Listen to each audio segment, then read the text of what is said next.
Huzzah! We're somewhere. I think we're somewhere. Naturally, as with all live streams, when you don't do enough, it's gonna be a little weird for the first, like, minute or so, because I'm just gonna make sure the thing works. Because I've no clue if it works. So if you are watching, let me know if you can hear me. Let me know if you can see me. Hello. Let me know all of the things. Yeah, we'll get to chatting. So I'm gonna pop in the video itself, I guess.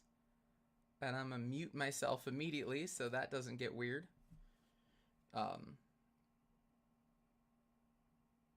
Yeah. All right. Cool. All right. So, hi everyone, or right now it's kind of hi no one, but that's okay. I accept this. Hi John. Thank you. I appreciate it. Is it choppy? Is it weird? Like I'm kind of new to the live streaming thing. Good morning, Andrew. All right. So I got a couple people. I'm going to unmute this real quick. It's going to get weird. One sec.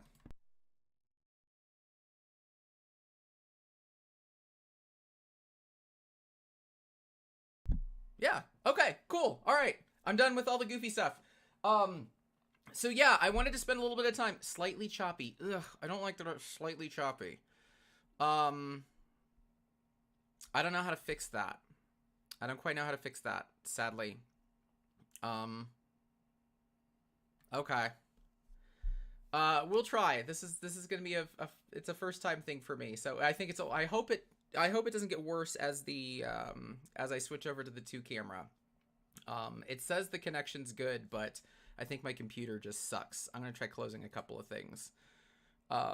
Maybe that will help. Maybe that will help.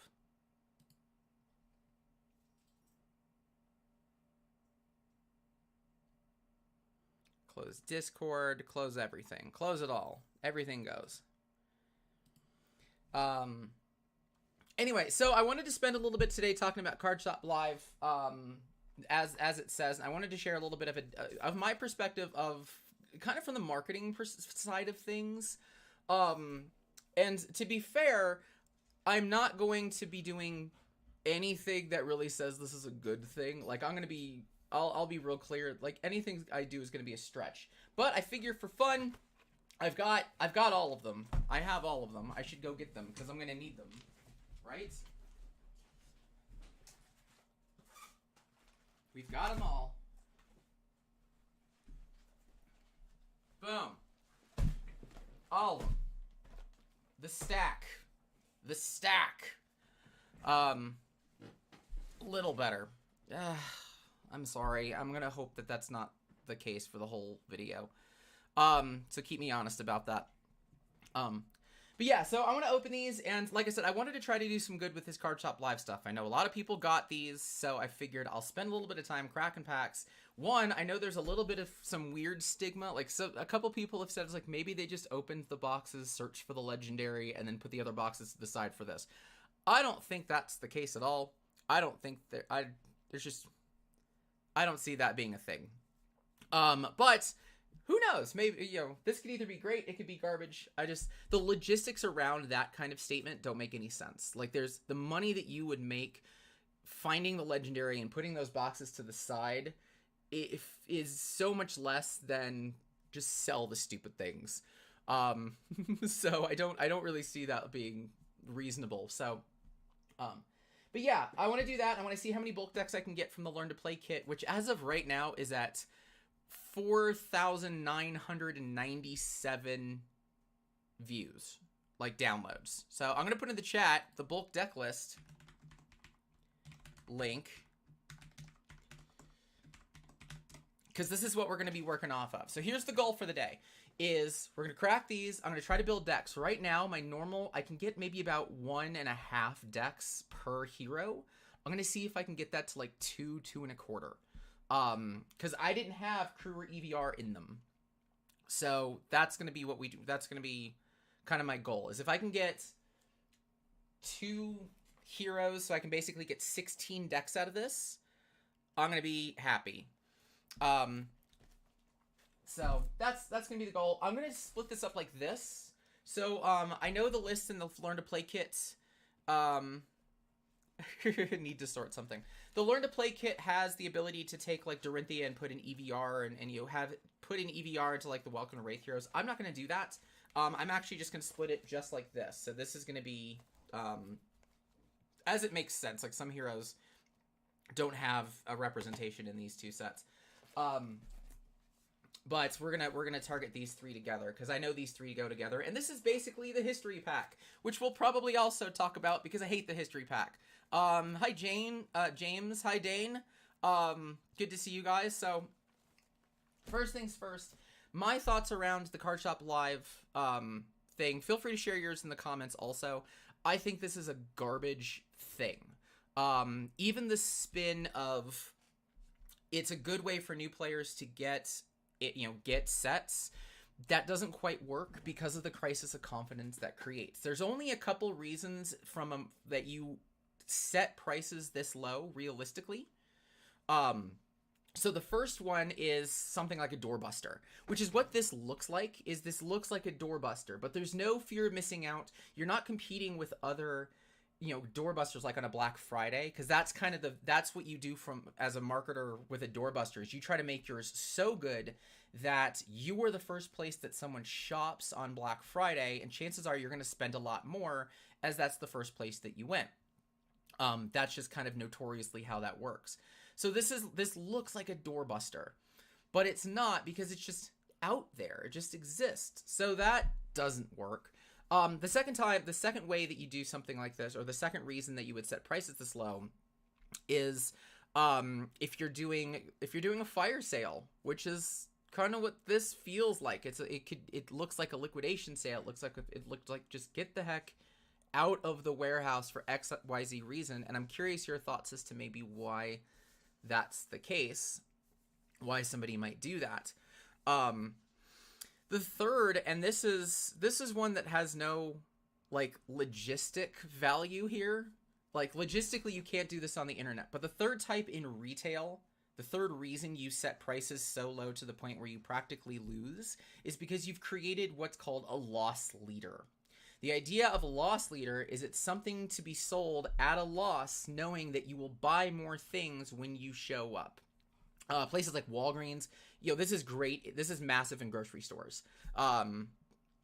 So your Walgreens and your King Soopers and Kroger's and CVS and all of them, they will set small products at a loss, where maybe like 10 for $1 marshmallows during Thanksgiving, knowing that they're gonna make that money back tenfold when you buy other things. That doesn't make sense here either, because Channel Fireball is not like getting you to go to their website. So I can't think of a functional positive reason to even do this.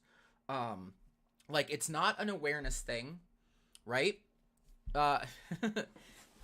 This isn't an awareness campaign. This isn't even like, let's get the product in the hands of more people, because you can do that in so many other ways. I did a short where I basically say that this is like trying to check for liver function by taking alcohol. Like, there's a better way to do this. You're going to get some good out of this. So I just don't see who you target. I can't look at, if I'm trying to come up with my KPIs here, and I'm trying to look longer term, the only thing this does is it gets rid of stock. So I'm a little stumped on that. But I'd love to hear kind of your thoughts on, I mean, I know the internet is going crazy about this thing. This just isn't good. Feels like CFB was told they're not getting promos anymore due to their behavior, and they retaliated with this. I'd be curious to see that. And Andrew, that's not the worst theory in the world, given that the Uprising promo comes with Ghostly Visit. At least the Card Shop Live version of it comes with Ghostly Visit. It's also weird that you would think that Channel Fireball would be the one doing the Uprising sale, but Card Shop Live is doing an Uprising sale. And yeah, they don't have an Uprising promo. They've got a Monarch promo.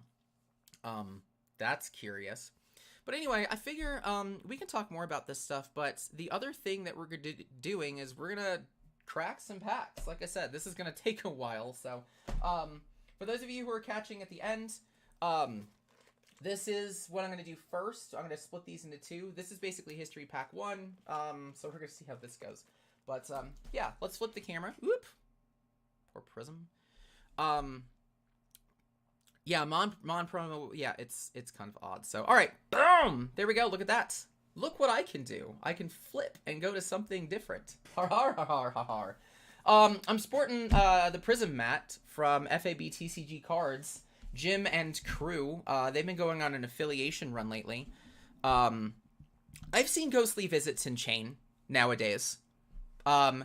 Just because you've got, when you lost Seeds of, when Chain lost Seeds of Agony, he kind of needed more things to use to get Blood Debt with. So Ghostly Visit, I've seen Ghostly Visit inside of those. But anyway, that's a little closer than I wanted it to be. Let's pull that back. Let's crack some packs. All right, we'll start with WTR. Ooh.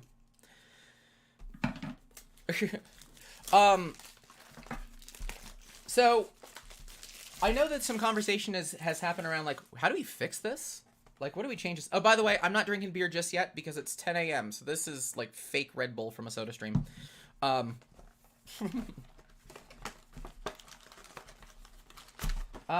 We've got the Japan packs also. So hey, we won't get drones. I'm gonna probably sort these a little bit in real time. If you guys want to see how I sort packs, I'll pull this out a little bit just so it's a little bit easier to see what I'm doing. This is Prism. But anyway, we'll open packs and talk about stuff. But yeah, so there were talks about, like, what do you do? How do you solve this problem? And I think somebody brought up, like, bring back map for Welcome to Wraith and Arc. I kind of like the idea of if a bundle includes a map product, then you have to at least have an average that hits a certain point.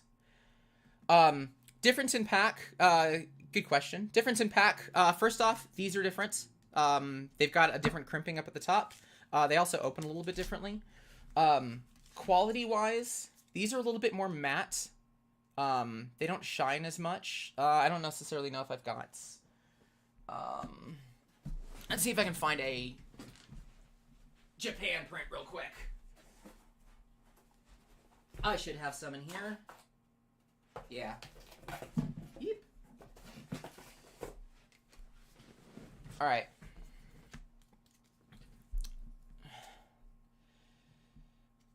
So this is a bit more of a matte kind of finish. You can even see a little bit of the graininess on the card. The Belgian prints are a lot smoother. So it's not as, like, clearly grainy. Like, you can't exactly see the dots as much. So these come across as a little bit slicker. The colors, the foils don't pop as much, I think, on the Welcome to Wraiths. Personally, that's just me. All right, so anyway, if you're ever sorting packs, I'm going to show you the trick. So for Japan, it's a little bit different also in how the order was. I did a whole thing. Yeah, Japan have a different edging along the sides. They kind of do, and I think it's because of the way they cut it.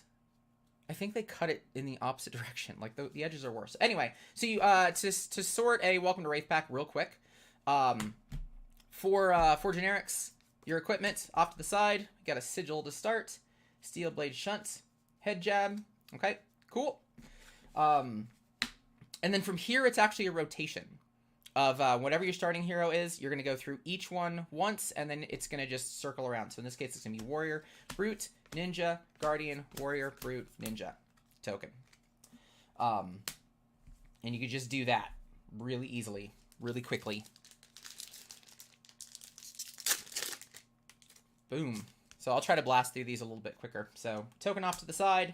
4 equipment. Time Snap, Staunch, Raging Onslaughts.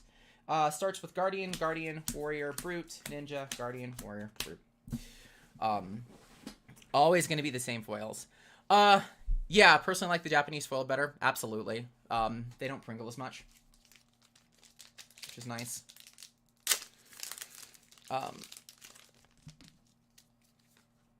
Bobble. All right. Sigil, Steel Blade. Nothing too crazy. We start with Ninja, and once again, it's just going to go in an order. Arcane is different, and Tails is different, and everything is different. So, crew cards were fake. Thought the crew cards were fake until I compared them, realized the cut's different between the two. Like, there's a lip across the whole thing. Yeah, and I really think it's because they cut. I think they cut it like top down. I'm not too adept to distribution or manufacturing as to how that works. But anyway, let's get back on point. So I bought this. Hey, Reckless Swing, super off to the side. So I bought this literally just because I wanted an excuse to really try to build as many decks from... I call these Skittles, by the way. This is a pack of Skittles, one of everything. It's a poker term. Usually when you have one of each chip color, they're called Skittles. So I buy Skittles. But I looked at this thing and I said, you know, I guess the first thing that you always look at when you have something like this is who's the target audience. And the more vague you go, the worse the campaign is. We call that a batch and blast, something like that, of where I don't necessarily have an audience outside of maybe people who like this. And that's with, that's called a batch and blast, and it's a garbage campaign. Savage Feet, Snatch. Hey, nice. That's nice. I dig that. Ancestral Empowerment. I kept trading these away, not caring about them, and now I'm like, maybe I kind of want them back. So because I can't figure out an audience for this, it had me on pause. Like, I can't think about, this is going to be for new players, because I don't see that working for new players, because I don't necessarily see a new player wanting to spend $300 on this, especially if those are $50 a piece. Like, who is a new player has enough confidence in the product to say, I'm brand new to this and I love it, I'm going to spend $50 a box. They might because it's taking advantage of something, but on the grand scale of I'm just getting into this and I'm seeing fire sale prices, that's the problem. That's where I think the community the side is like saying this is a good thing, you know, it's just good to be able to get stuff for cheap. That's where I think they're missing is the actual crisis in confidence and the view of the product. Overpower, disable, sharpen steel. Yes, Dana's sending me some, side note. Dana's sending me, we think, we're pretty confident, and I'm sorry about this, buddy, we're pretty confident that he got, some fake tunics. And I haven't seen equipment, so I did a video on counterfeit cards, and I couldn't tell, like, I didn't get any equipment, so I wasn't able to show off, like, here's why I think here's how to tell whether or not the equipments are, fake or not. Glint the Quicksilver. Nice. I think this is like my 5th one of these. Alright. Alright. Boom. But for everybody else, I want to know. I want to know your initial reactions when you saw this from Card Shop Live. And trust me, there's going to be a second topic to this because I think it's going to be really interesting as to why are we all calling this out now. That's the real sweetheart. And I think that's what has certain people a little bit angrier. I know that like Louie and George and you know that crew, you know the Kitchen Table TCG, May the Zoo be with you guys. They've been talking about this for months. Others have been talking about this for months. That this being an issue, and we didn't really care. We didn't really, you know. I know other creators and not a lot of people really jumped on that and you know vented anger.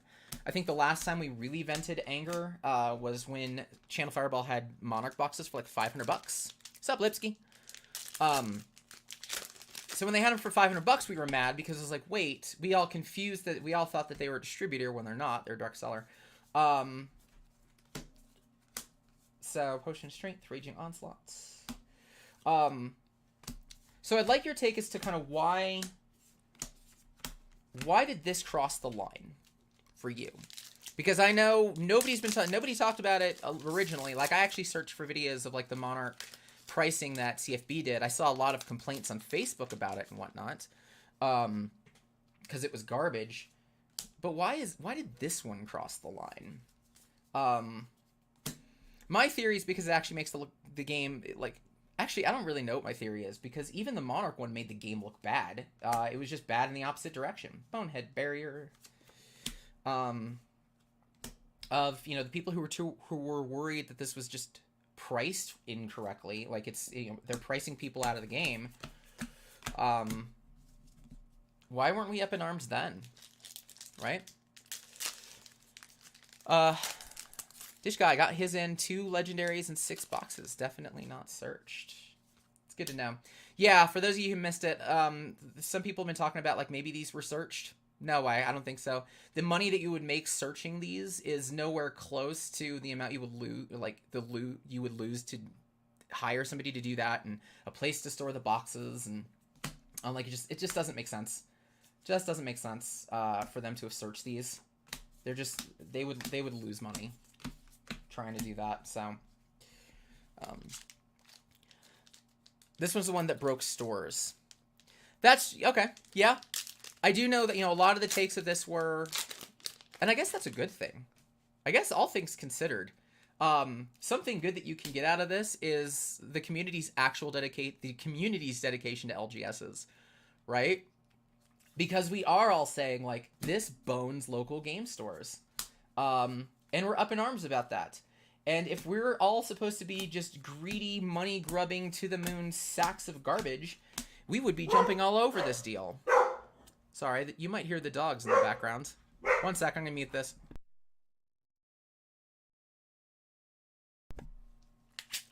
Hazel's been on a barking fit lately. Oh wow, hold on. So sorry, a ton of these. Think the hour-long review gave a green light to express being upset. Alright, I'm gonna explore that one a little later. Outcries that stores don't see a reason to carry flab if it's not profitable. Absolutely. I want to talk about that later in the day. Sales like this set price memory for customers, making it harder. Yeah, that's true. The price, you know, we haven't even talked about the price memory angle of like, this is the expectation now. I have that problem with stores that run events for free. Like, please stop running events for free. Because there's no support. I'm not supporting the store anymore. I don't feel like I'm supporting the store except by showing up and taking up your space. Which sucks.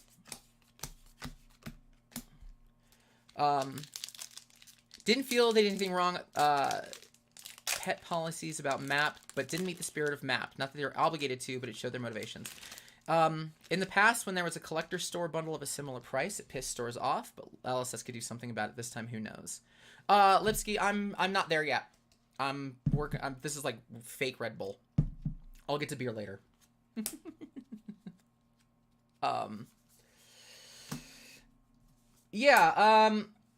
Sand Sketched coming in. I do think that one of the reasons for this one is what in the world does LSS do about this? Now, I have theories that I agree with the assessment that LSS is locked into a contract with Channel Fireball. Which is why you probably won't see anything for a little while. Like Uprising, we're probably going to see this Uprising, and we're probably going to see this with the rest of what you might call this cycle of this kind of garbage.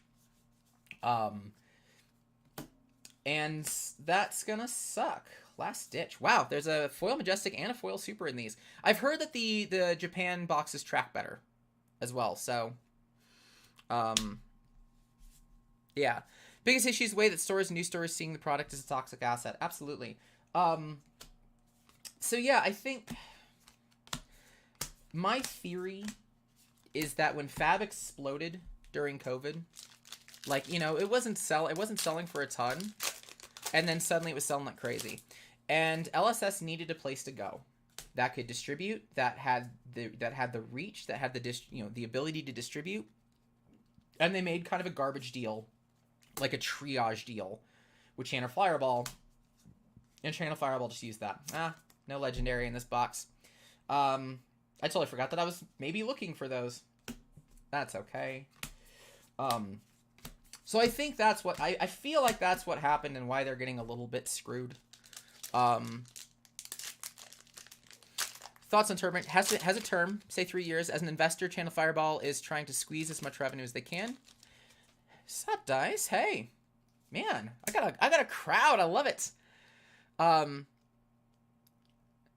Since you got a glint, a non-foil ancestral and E-strike. I got a foil ancestral.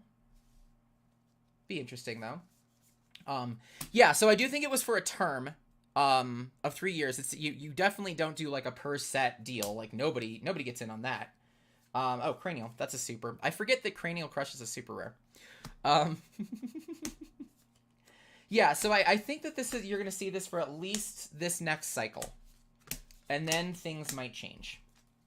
The big question is gonna be: are stores gonna care? I think that's going to be the real one. Our store is going to give a crap. Seeing this over and over, I kind of like Rudy's take of just get your first distro, get your first shipment from distro, and then just buy from Channel Fireball afterwards. That doesn't scale, by the way. Don't actually do that. That is not a scalable solution. LSS did change map policy. Given CFB will have to follow it, then we shouldn't see any more sub-map process. They sort of changed the map policy, right? It didn't affect, like, bundles. I saw that. They changed the map policy, like, 2 days ago, but they specifically were talking about, I mean, what I saw was pre-release, because they changed the pre-release policy just to put in Channel Fireball's face that, hey, you can't do box breaks before things open, and the world premiere doesn't count, guys. That was cute. Hopes, flick-flack, blackout, breakneck. Nothing crazy. For those of you also who are brand new joining, this is how you sort a Japanese Welcome to Wraith pack. These are going to be in an order. Whatever your first one is a Guardian, Warrior, Brute, Ninja, and you just go. You can just slap them down. So make a set for each of the four. Terms are CFB gets how much product they want in exchange for marketing and event help in the United States. See, that, you know why I can't go with that is because of Star City Games. And Star City Games is taking on a lot more of the events. And we know they're taking a lot more of the events. I've talked to them direct. I've talked to Channel Fireball directly about that, actually. Because I saw them at Gamma. So I asked about doing an event in Denver. And they're like, oh, we're not really doing that many events anymore. So I don't know if this is just a... I don't want to say it's retaliation. Because Flesh and Blood isn't a toxic asset. It's not. It's growing well. Granted, there's people who whine about certain things, but it's growing. I think Channel Fireball just wanted more of the pie, and now they're a little angry about it. Maybe they bought too much, and they're trying to make room for other games that they want to, maybe this was one of those, like, they picked a couple that they put a lot of effort and energy into. They bought way too much of it, and now they kind of got to liquidate as... I don't know. There's a lot of different ways you can do this. Basically, we made maps stick until they canceled it instead of expiring after 6. Yeah, but that didn't apply to Welcome to Wraith, and that didn't apply to the first sets, because they were already canceled. So here we are. And they haven't said anything about... what the heck? They haven't said anything about... I don't remember where I was going with that. Bundles. That's what I was thinking. They haven't said anything about bundles. I'd like to see a map policy. I'd like to see a pricing policy around bundles. Like I said, if I were to do it, I would do it based on the... average box. If map product were in the bundle. In some way, shape, or form. Yeah, CFB never got TOA Unlimited. They probably won't get... they probably won't worry about Everfest Unlimited. Hurricane Technique. Jeez. Wow. That's a... box right there. Let's see. Oh, wait. I still got a pack. Last pack magic, right? This is where the Fable's at. Fable. Let's go.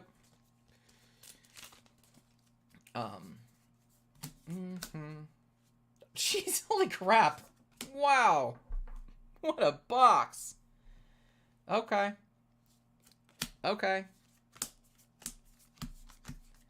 Damn. So, let's see. I guess that's the second Majestic, third Majestic, one's a foil. Yeah. Ancestral Empowerment foil, Glint, Blood Rush, Hurricane Technique, Cranial, Last Ditch foil, Sand Sketch, Bonehead, Reckless Swing.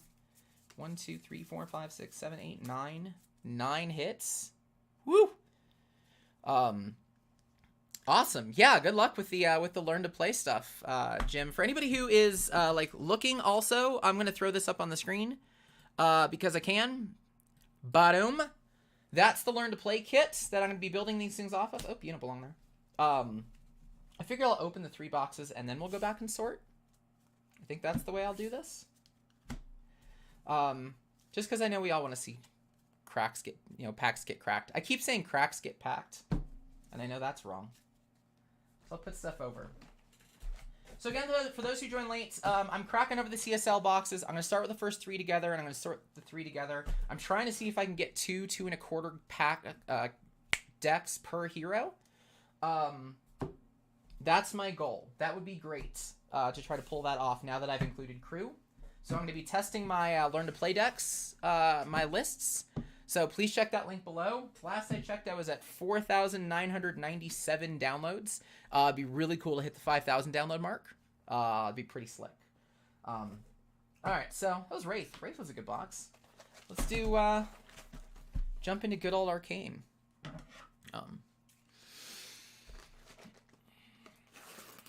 So back on the topic of why are we doing this now? Yeah, I think that at the end of the day, I think as a community what we do is we come out and we say, look at the support that we're giving LGSs by being mad at this. Like, that's a silver lining that I would love to leverage. And I hate that we worry about LSS doing that. And I know that there's some people who are saying it's like LSS doesn't care about local game stores. Have a good night, Dane. I think they don't... I think they underestimated what it actually took, especially in North America, to do distribution. So when you distribute in New Zealand, it's a lot easier to do, but the logistics are much different in North America. They just are. So you make a contract with somebody who's able to do that, you screw up your geography a little bit. What in the world? These feel thick. Cracks getting packed is... Yes. Cracks getting packed is OnlyFans content. Wow. Wow. I feel like I should get a beer after that. I do feel that LSS struggles to understand the geography of North America. And I think that maybe led to a little bit of the contribution of this. I think that contributed a little bit to this. They didn't really know how much it was really going to take in order to deliver this. So again, that goes right back into the, why do you kind of make a meh, not a very ironclad, not a very reasonable contract with like CFB that might prevent something like this of, well, we're just going to buy as much as humanly possible. And we get to do whatever we want with it and kind of base off of, I guess, how the market's doing. Market isn't going to the moon anymore. They can't charge, Channel Fireball can't charge $500 for Uprising, so you might as well have a liquidator liquidate the crap out of it. I get to review comments, but I'm gonna say take it off, baby the Raptors. All right, so for those of you who are ever sorting Arcane Rising, here's how to sort an Arcane Rising pack. Let's take this off real quick. This is what I'm taking off for a dish. Boo. Okay. So this is also the same. This is also the exact same for the Belgian packs for Welcome to Wraith. This is how you sort these. So same as normal 4 commons. Equipment, pour the mold, absorb an aether, lead the charge. All right. Same first 8. What the last 7 cards are going to be that aren't the token? They are each of the 4 heroes split into 2 different groups. It's Ranger and Mech, Wizard and Runeblade. It's either you're going to get 4 or 3 of each group, and they're going to alternate. So in this case, I've got Mechanologist, Ranger, Mech. So there's going to be 4 between these, and it's going to go Wizard, starts with Wizard, Runeblade, Wizard, Runeblade. That's it. That's all I got to do. Sometimes you get like an extra, like 2 wizard cards together or something like that, but it's pretty rare. Achilles, Irena's, Convection, Rifting. I'm making a stupid Azalea Tricks deck with Rifting. that's going to be like a bunch of 2-cost things, like with Battering Bolt and Pummel. I'm going to try it, because I'm always going to try stupid crap with Azalea. All right, so anyway, we've got a Mechanologist. Oops. Mech, so the next card is going to be Ranger, then it's going to be Mech. So Mech, Ranger, Mech, starts with Wizard, so Wizard, Rune, Wizard, Rune. That was also the same. I think I've also learned that, let's find the Azalea packs. I'm going to get the Azalea packs again. We should have, if I remember right, we should actually have the same configuration of this. So it should be Mech, Ranger, Mech, Wizard, Runeblade, Wizard, Runeblade in the Azalea packs. Fun fact, which is a little which I don't like that, because if I ever did an Arcane Rising draft, I knew exactly what to go after. But we're going to test my theory. Let's test my theory, everybody. So for Irina's Rapid Fire, love it. Love the Ranger love. Headshots. So this should go Mech, Ranger, Mech, Wizard, Rune, Wizard, Rune. Boom! We'll do it again.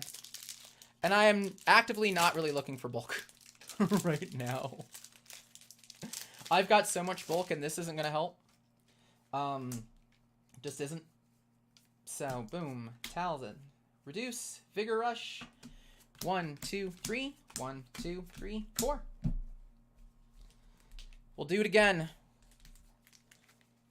This also is the same way with the Belgian packs. Where it's the same configuration. So if you're like, hey, I know what I want to play. Like, if I want to play Wizard or Runeblade in my draft, or in like a sealed, I'm finding the Azalea packs. Because I'm going to get 1 extra card. Surprise. Don't particularly like that, but I mean, there's only so much you can do. Chanting, pour the mold, take aim. 1, 2, 3, 1, 2, 3, 4. Same configuration, same order.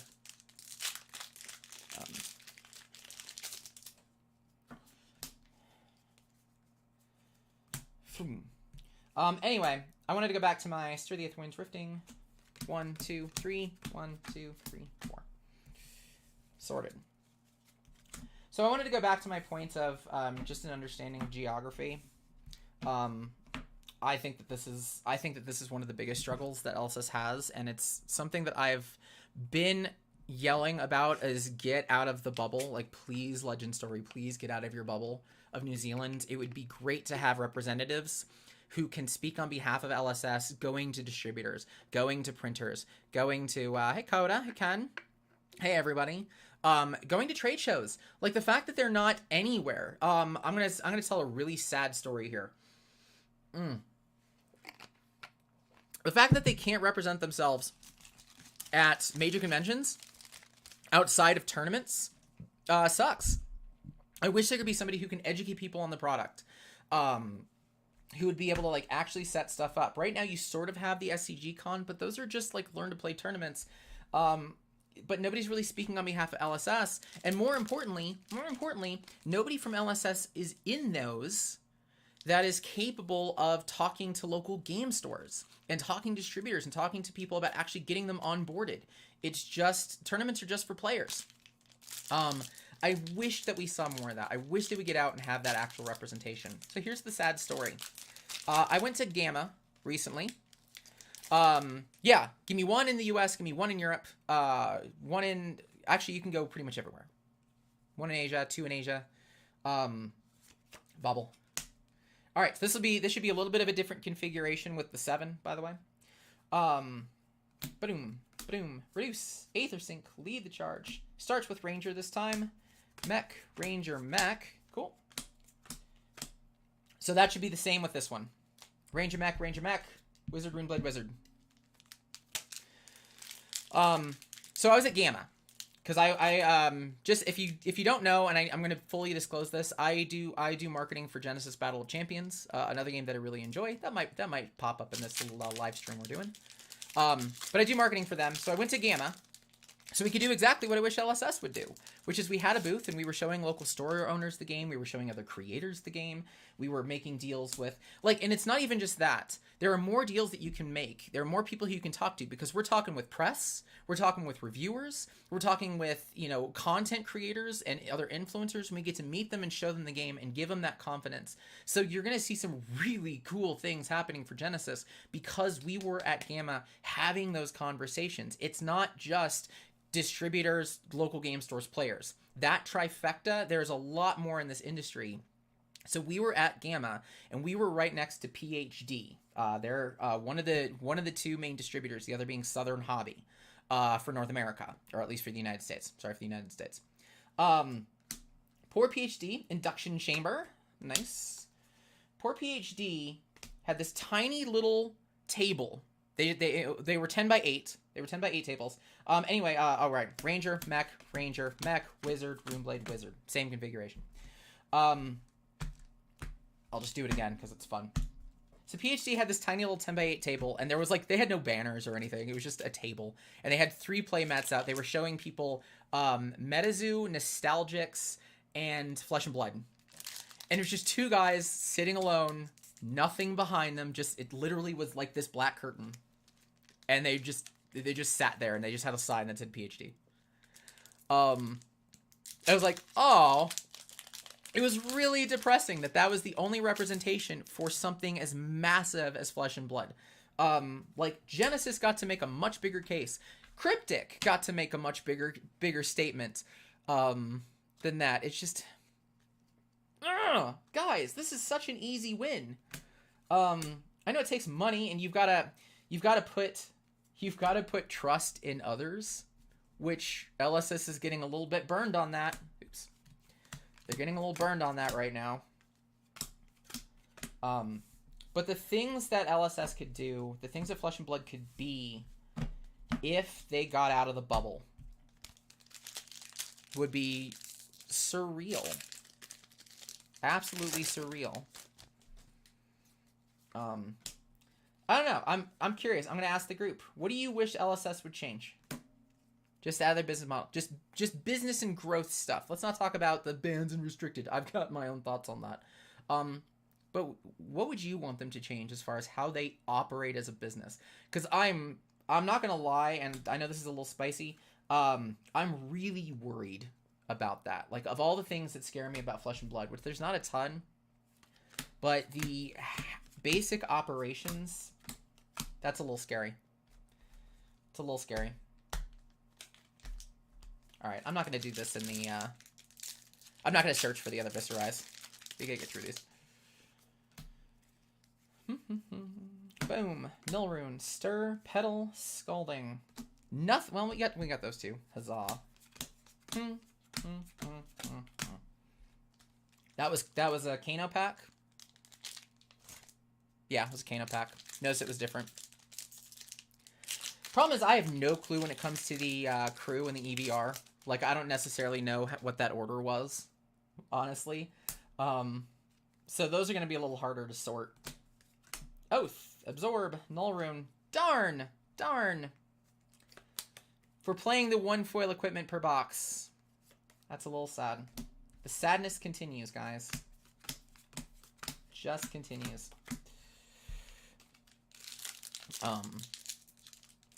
Yes. LSS is too reactive. Absolutely. Absolutely. Yeah,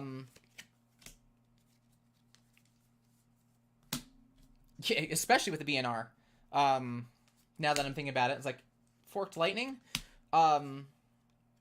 Like, that was just pure reaction. I was like, we're really hoping that the community solves the Starvo problem. We're gonna wait that one out.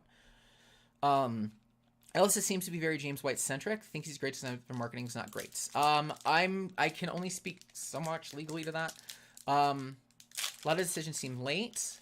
Work with more distributors in North America region. Fix the screwed up distribution over here. I would agree with that. I know from the Rudy video, it sounded like, you know, not going to the other 3. There are 5 main ones, by the way. Not going to the other 3 was kind of a, you know, well, you didn't support me at the beginning, so take that, guys. Kind of cheap shot, but, like, you need to get past that. There needs to be competition between distributors. There needs to be more.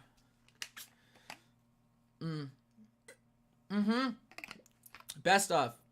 Absolutely. Need to have some special promo cards for what, they need to just put more in the stores, honestly. Like, one of the issues with this, like, one of the things that, if there's anything right now, is that I'm excited for local game stores with Uprising. Right? Because if Channel Fireball is not, I'm really curious to see what else we get, but Channel Fireball is putting a stupid Monarch promo, which makes me wonder if they're getting another one. One of the issues that I had with Monarch Tales of Aria is that the buy box or the pre-order promos suck for local game stores. They don't even have them, actually, for, like, EVR. I don't think they had one for Tales of Aria. But you can get playmats if you go to Channel Fireball. Like, no, that needs to be reversed. Stat Saint mentioned on the Salty Whale video, he's actively trying to help CFB House 2.0 million. Then CFB did a fire sale not a day later. I don't know too much. I can't say that I saw anything along those lines. Oops. I don't know why I put those up there. Pursuit of Knowledge. So I've got my 4 semi-quota supers in this box. I don't know where the heck the rest of it is. Where are the Majestics, darn it? Where in the world are the Majestics? I do wish they did something more for stores. Stores need to be able to have, they need to have better competition. Like, better things, like, better reasons to get it from the store. Period. I've got a great store who got a bunch of EVR and a bunch of, like, a ton of EVR product because he had a lot of pre-orders for it. Hey, hello. Hello, everybody. Hi. That's cool. That's a way to go. There I am complaining about this box. There I go, complaining. Let's just get that in a sleeve. Let's just do that right now. Yeah, buddy. But yeah, I've got a store. Oops, this goes over here. Tons of EVR promos, tons of EVR pre-orders, and a bunch of people backed out. So he got stuck with a bunch of products. So the semi-rule is, as a store, you want to be able to sell through 2/3 of your initial purchase. And feel free to, if you guys are local game store owners or anything like that, feel free to correct me on this. But if a store orders a bunch of product for like for a release date, you want to get rid of 2/3 of it day one, or you risk operating at a loss. You risk kind of taking either a loss or taking a hit on that product. And it sucks when you buy a bunch and then you see all this other stuff. I think the other thing on that note that I wish would change is, oh, Jesus! What a box! Holy crap! Sorry, that got loud. Guys! Wow! I'm sorry. I'll come back to my thought in just a sec. I've only ever actually opened a heart. Okay. You guys are so far behind me too. On the stream. Wow. Hi, buddy. It's great too. Well, actually, no, it's a little, the centering on the bottom kind of sucks. Centering on the bottom kind of blows. Wow. That is just... Okay. So, not searched. Actually, you couldn't even search that. Because if you're going off of the legendary, I haven't actually pulled a legendary yet. Whoa, okay. Anyway, God, where was I going on that? Sorry, this threw me off. I need to complain about boxes more often. The other issue is the allocation. That's the other thing that I wish would happen. I wish that local game stores can get an understanding of their allocations and start doing pre-orders the same time that like Channel Fireball and TCG can do them. Because that's what happened with Monarch. That's what happens with everything actually so far, is that I know that I'm getting a metric butt ton of boxes because I'm Channel Fireball, so I can do pre-orders a month in advance. my local game store doesn't know what they can get, and they're worried. So naturally, their customer base is going to go online, and they're going to get their product from there ahead of time, and it sucks. It just sucks. You know what's wild with this is we haven't actually seen a Majestic from the quota. Like, I'm expecting 2 Majestics from these packs still, because I've got a foil Majestic, and usually there's either a foil or a super rare, a foil super or Majestic rare in a box, 2 Majestics and 4 supers. I haven't pulled a Majestic yet. Whew. Yeah, welcome Monday. So here's what I'm gonna do. Monday is I'm gonna like come back in like 20 minutes when I open Crew, or like 10 minutes when I open Crew, so I can open a shard. Sorry, I'm actually still shaking a little bit. Irina's Sick'em shots. Nothing crazy there. Where are my Majestics? I mean, I can't complain about the box. In the past, pre-order with CFB because it was available. LGS wouldn't know 2 to 3 weeks before release. And then, I mean, if anybody saw the Monarch fiasco, is that it's not only that the local game stores... I'm in Welcome to Wraith. I can't get an E-Strike. Though, that could just be funny. It wasn't even that, because my local game store would be like, hey, I'm expecting this, and then the order would get cut. So he would be screwing over other players anyway. Like, allocation just blows. No actual Majestics in this box. 3 packs to go. Just saying. Just putting that out there.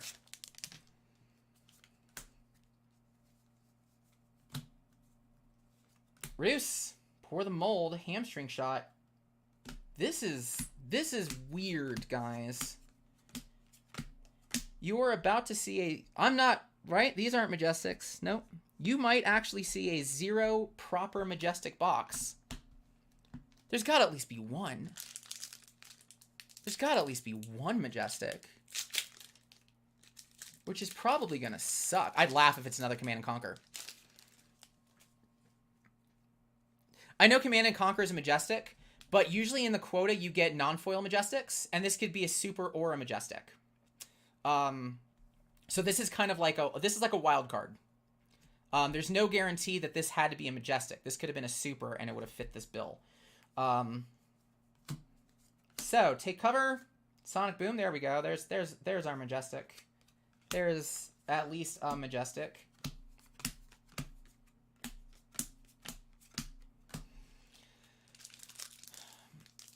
Pre-order Monarch for CRB for 400 for each unlimited and a Monarch first, but that was way in advance. Yeah, they had to figure out the Monarch because there was a time where there was actually a there was concerns that distributors would do a thing where if you bought first edition, you also had to get the equal number of unlimited. That was on the table for a teensy bit. It went away. It went away, thank God, because that would have been miserable. Take aim. All right, let's see. Other Majestic? Nope. Nope. So that was a garbage 1 Majestic box, guys. I think that I think this deal sucks. It's basically paid for the bundle. Wow. All right. Sonic Boom, Pursuit of Knowledge, Forked Lightning, Induction Chamber, Rapid Fire. This is also in my stupid Azalea tricks. It's a lot. It's 2 costs and pummels. And then using Memorial Ground to throw big stuff back on top of the deck, like Command & Conquers, and then just use Azalea to put them in play that turn. Like, I think it'd be fun. All right. Yeah, not a half bad box. So humble. All right, I'm gonna put these off to the side. We're gonna do Crew, and then it's gonna be a little bit of a sorting adventure. But feel free to say I don't really want to watch you guys do that. I might do that. Maybe I'll do that at the end. I don't know. It is fun to just open stuff. But I would like to see some distribution stuff. If anything, what I really want to see more than anything is LSS come out and say something. Be like, we know that there are some online deals. We know that there are some, we know that there is some concern regarding pricing points for online. And we know that this is affecting the local game stores, just in general. Like, come out and say, it's like, we see this and we see that it is an issue for local game stores. Even if you say you work to correct it, give me that vague crap statements of, we are working to fix this and we will have an announcement on blank day. Give me that and I'll be happy. At least acknowledge, because right now what it looks like is LSS letting this go and not thinking there's a problem, which if this becomes a matter of sales, because there's no issue with the sales, right? This is the Magic thing. A lot of people don't like where Wizards of the Coast is going with stuff, but if the sales are still through the roof, what's the actual problem you have to, like, investors? What's the actual problem you have? Fab is not dead yet, but Sloop. That's one box. That is one box. That was a little silly. Yeah, I agree, Traj. I don't think they weren't from box breaks. They weren't from case breaks. These weren't searched. No way these were searched. Just logistically doesn't make any sense.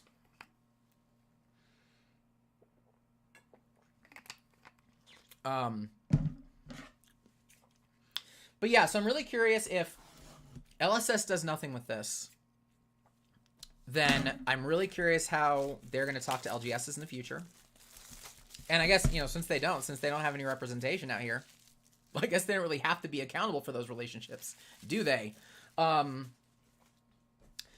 So I want to see them come out and reconnect with that.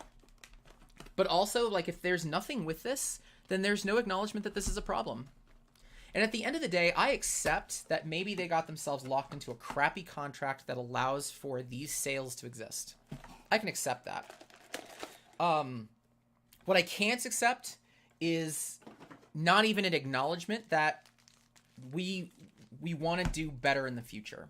Don't come out and say, you might have a lot of problems coming out and saying, like, this is wrong.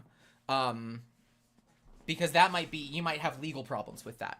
That might actually be a legal issue if you can't come out and say this is bad.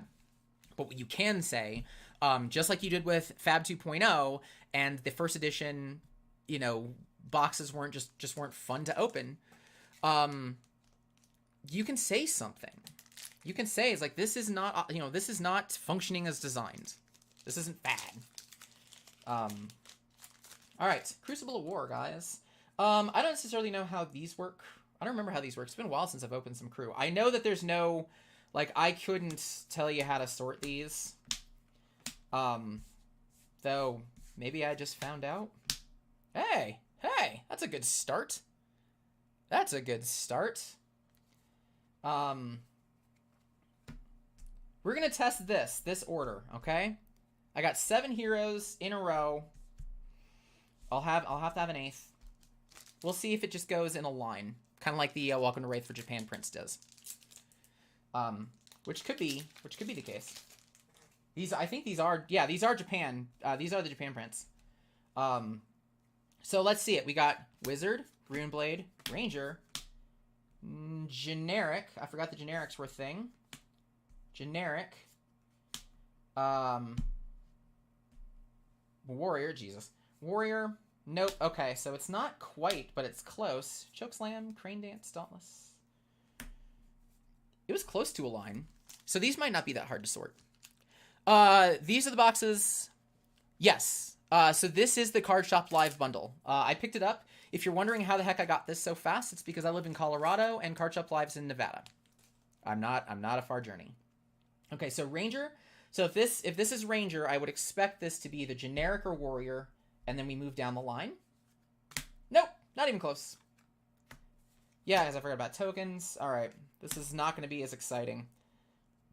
This isn't as slammy down of a thing.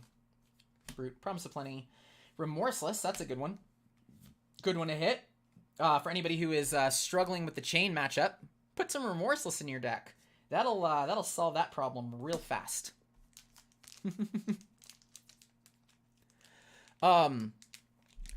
Let's see. At least I need to catch up on some of these. Unsure they can legally say anything. Might be in the contract. I would agree.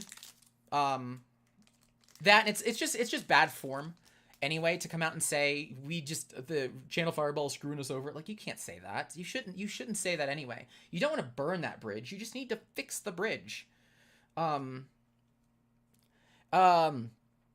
Crazy time, third quarter 2020, absolutely. I think it was just a good, like, hey, we can take advantage of this. Wizard, Brutes, Warrior, Guardian, Lunging Press. I've come to love this card. You want to see some spicy tech? Aether Conduit, Tomorrow's Skies. Talisman of Featherfoot. This, Fire-Breathing Minnowism. I have this in my Shiana deck, and it is nuts. So you have the Talisman of Featherfoot out. You have Fire Breathing and Belittle. Use Belittle, play Belittle, show Fire Breathing because it's only a 3. Get a 3-cost Minnowism into hand. Play Fire Breathing with it, and it's either they don't block and you can just pitch like crazy, or you pay 1, use the Talisman of Featherfoot, or you use this and Talisman of Featherfoot to give the Fire Breathing go again, and then you swing with other stuff. It's real messed up. It's real messed up.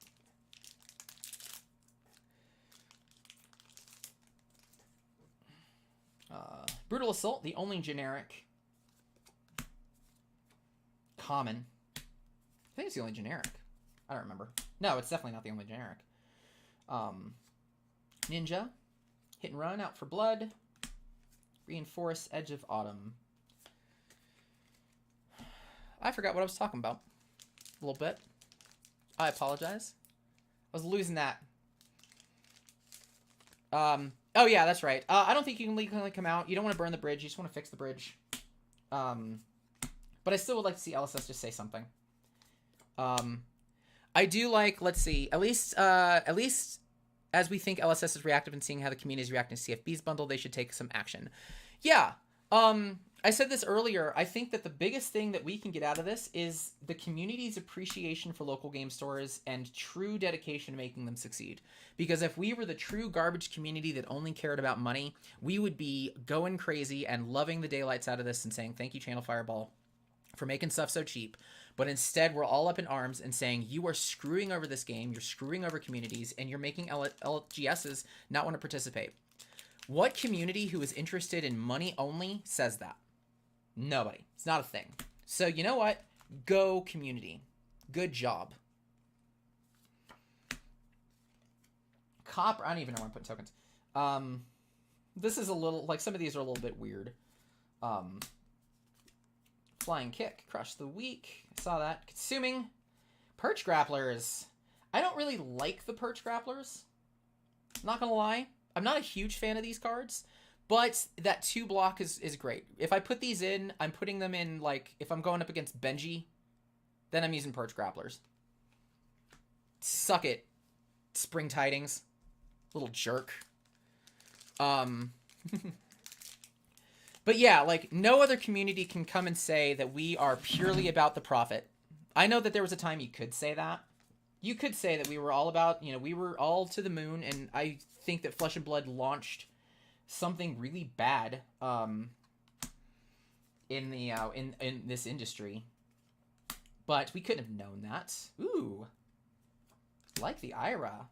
Love the Ira. Cash in. Pitfall Trap. I love Pitfall Trap. I love Pitfall Trap so much. If Keenan's watching, he'll remember this game. I doubt he is. So I had a Azalea versus Bravo. Bravo went first. Turn 0, 9 pitch, cranial crush, or not cranial. What is it? Crippling Crush, right? So turn 0, pitch 2 to give it dominate, crippling crush for 11, turn 0. Totally sucks. Except in my hand were 2 take covers and a Pitfall Trap. So I got to take cover, reload, take cover, reload, pitfall trap.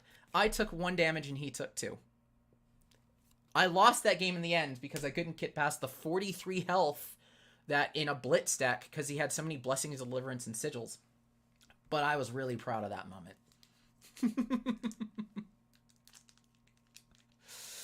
Haven't been a bad person here. A couple clowns, but they changed their tone. Yeah, there's always some. I mean, and that's also a matter of perspective, too. Like, I'm not perfect. Torrent of Tempo, Hit and Run, Harmonized Kadachi. I like these. I do like those. Poison the Tips. All the Ranger love today. Poison the Tips is also a good way to deal with Starvo. Like, suck at Starvo. Mr. Pasito. Howdy, Jeff. Gotta check out Jeff's channel. If you like just TCGs in general, you gotta check out Jeff's channel. It's phenomenal. Also, he makes his own art. He did some stuff for Genesis. He did some I have to apologize because he did some Flesh and Blood fan art and I totally missed it. Ranger player, the wins feel different than the one on the stat sheet. Absolutely. I'm of the belief that if the community came together to try to figure out Azalea, they would. But Azalea's not aggro. The community doesn't really come together too much for control. It's not as much, and Azalea is really rough control. There's a lot of... You can't be consistent with Azalea. I think that's one of her biggest struggles. Is that there is no such thing as consistency with Azalea because you get to adjust your tactics based on what is happening in that moment. And what you've already seen. The hell?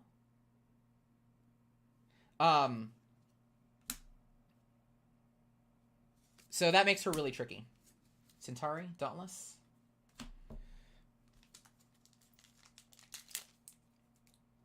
And for that, you can't exactly, like, figure out what the lines are.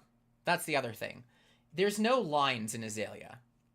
There's just, what am I able to do, and what do I need you to not do? And what do I have? Pathing Helix is one of the few things that makes Perch Grapplers good. But now we have Bolt and Shot, which is arguably better. Kind of depends. Torrents. Alright. Foiling. Sutcliffs. Nothing crazy. Towering Titan. Promise of Plenty. I liked Promise of Plenty. I hope that this gets a little bit of a resurgence.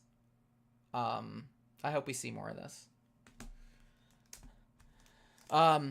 Did one fan art. Really was just try to steal some eyeballs from the community. Totally self-serving. Whatever. You're still a good guy. You're still fine. Oh my gosh. I know. You guys are probably like, if God forbid this were a first edition pack, you'd be reeling right now of how crappy I open these. I was going to come back to one. Chokeslam, High Speed, Redliner, all the Ranger stuff. This isn't a Majestic. It's just all the Ranger stuff. I actually don't, I've never used Redliner. Never used Redliner. I was going to go back to a point. I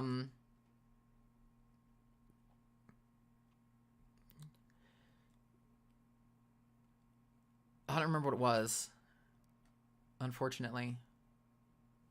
Reaction was some great swag to LGSs. You've got to be... all right. I'm curious of you. What swag to LGSs, what would you guys like to see? Swag-wise?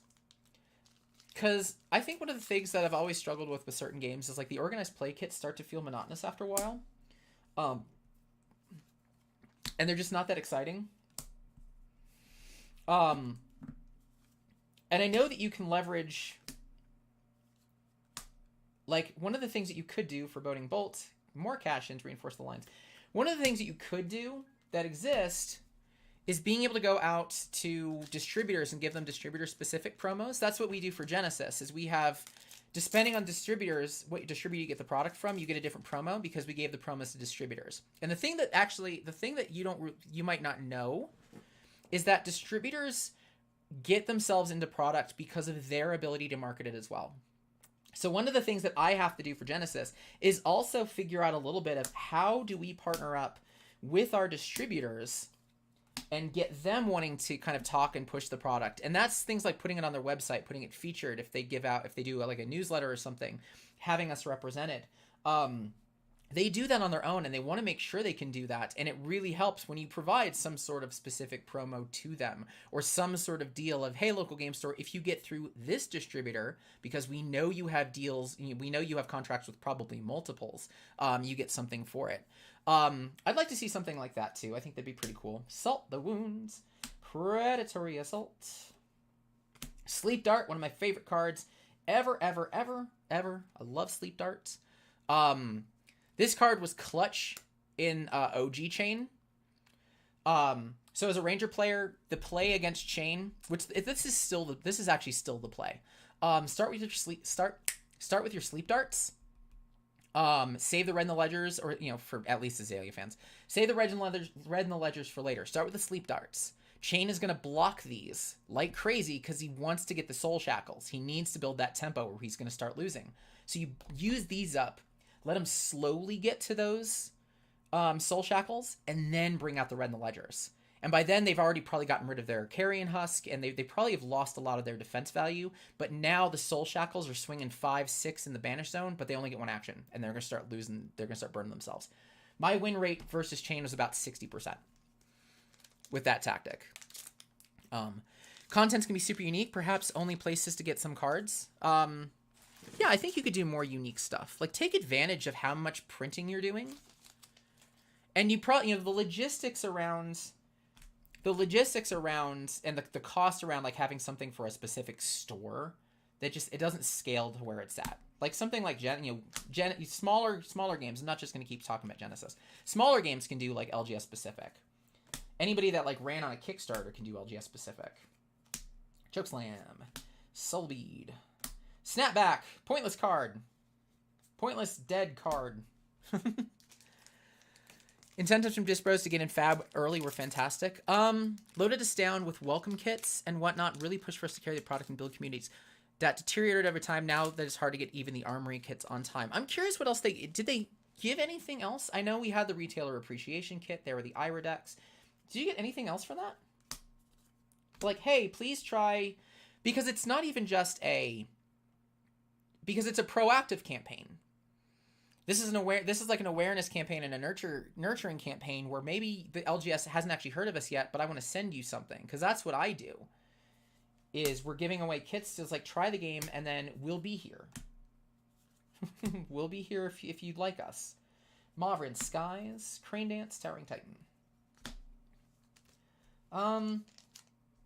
3 Majestics? No foil Majestics so far? No, wait, I got the Twinning Blade. Got the Twinning Blade early. I like my Azalea now. I'm not running her in Blitz anymore because I got my Data Doll and my Shiana, and I love my Data Doll deck. I love my Data Doll deck.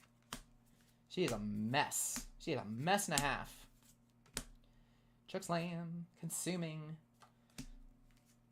Dread Triptych. That's a good one. That's a solid Majestic. I'm sitting here, it's like, I still can get another Fable. Yeah, I do think another, kind of a refresh of that, honestly, of, hey, let's send out more, let's do something else with the kits.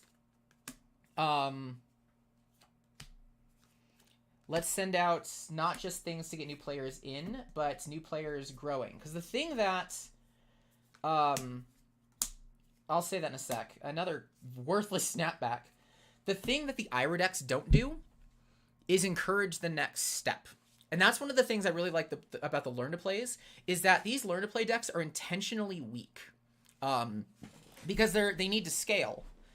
But when you're like, when somebody's playing a Dash and they really like Dash and they really wrap themselves around it and they see there's 10 generics that screwed them up, they know from that first game, even the second game, of like, if I make updates to this, I want to see how this runs when I don't whiff on boost. And just like that, I've taken them from sort of, interested player just learning into a mental investment in bettering things. And I'd love to see something about that. I'd love to see like a generic upgrade pack. I'd love to see something that encourages players to not just try the game, but get excited about making it their own.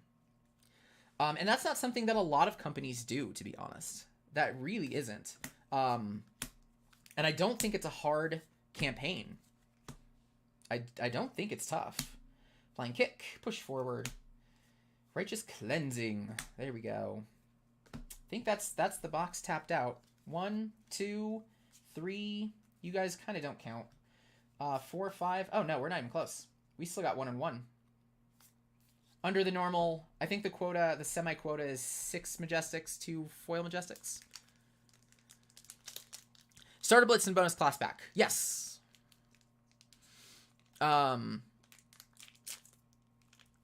Let's see. Loaded down with armory kits from season 1. Yeah, no charge. They should still be no charge, right? Armory kits don't cost anything. All just the same. That was what killer program Wizards had for card redemption storages. Kept the hideout. Yeah. Yep. You were one of the good ones. You put a high on the map. Loved on. Ira decks are great for learning the game. Doesn't create the excitement that you're talking about. Yeah. So we'll talk about this. We'll do a little marketing knowledge for everybody. There's something in marketing called the marketing life cycle. Okay? So whenever I'm thinking about you, whenever I think about you as a player, I have you somewhere in the marketing life cycle. Now, everybody's life cycle is different as far as how they maneuver it. But I have it in kind of 5 simple ways. There's an acquisition phase, a nurture phase, conversion phase, engagement, and retention. Retention you try to stay out of. This is like you haven't played in a while, I want to win you back. Like if you've ever played like Magic Arena or Pokemon Go or like any of those where it's, hey, we haven't seen you in a while, come back and we'll give you stuff. That's the last circle. That's retain. That's not fun. But acquisition, nurture, convert, engage. The way that it works is I need to get you interested in the game. I need to nurture that relationship. So, get you hyped up and excited. Then I need you to get you to either buy or do something. Conversions don't mean purchase. They mean I want you to do something. You did it. You converted. That could mean purchase. That could mean register yourself on our site. That could be like us on Facebook. That could be a bundle of things. And the last is engage. So in a card game, the acquisition phase, once that's done, that's done. The nurture stuff, those are going to be things like hype. Those are going to be things like deck techs. Those are going to be things, not deck techs. Those are going to be, the types of campaigns that like fill out a profile, go to an event, find an event. Then it's convert, then it's buy something. And then you need them to engage. Play the game. Talk about the game. Talk about the deck techs. Nurture also has stuff like lore. Get yourself invested in the community. A card game, Blessing of Serenity, Reinforce the Line, Rushing River, Towering Titan. A card game wants you in the middle 3. The way that it works is that I get you hyped up about a game. So we are all hyped up right now about Uprising. That's a nurture campaign. We can't buy it. We can't convert yet. So we are being nurtured. We are being built up and hyped up so that way when we're ready to convert, when we're ready to make that purchase, we are ready. We're going to go all in. And then after that, we need to engage.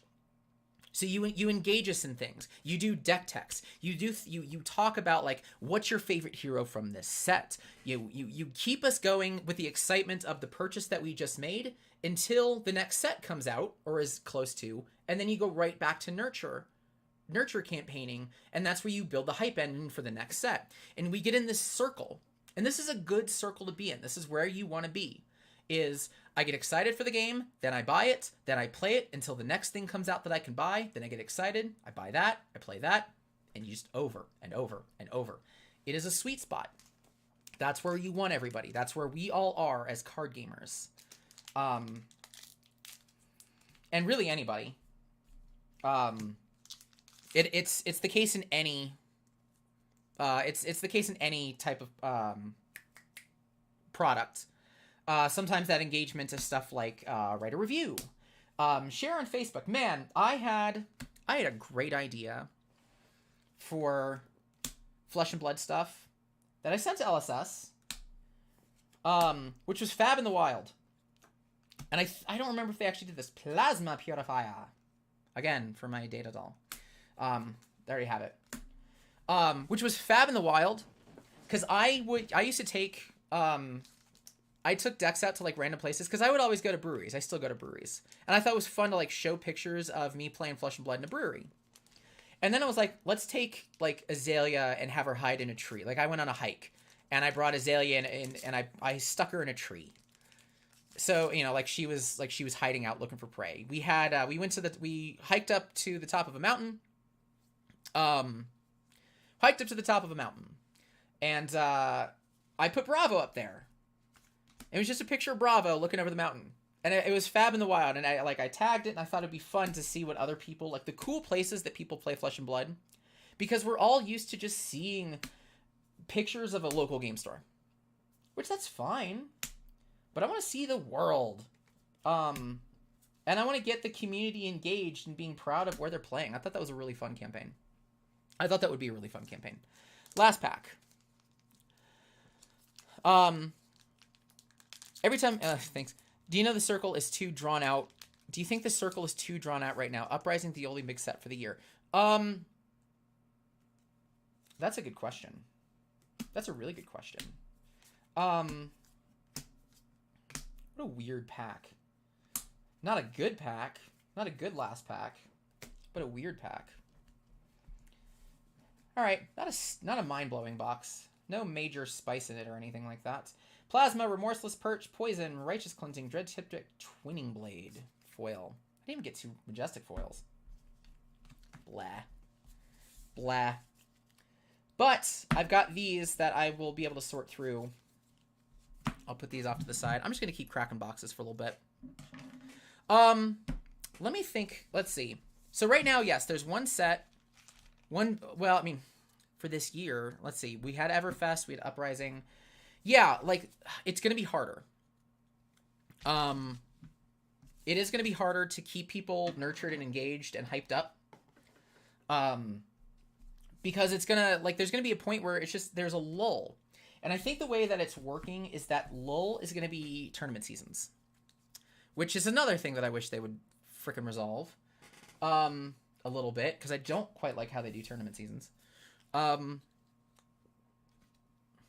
I'm just so loaded with cards. This is not good. This is not a great place to be at right now. It is going to make the stuff like the nurture, and they're going to have to do more with engagement. Which is weird because they've got, actually that's not true. They're so padded in engagement right now. It's actually creating burnout. That's the problem. Like, I wanted to run the coaxing in DC. We actually had to postpone that.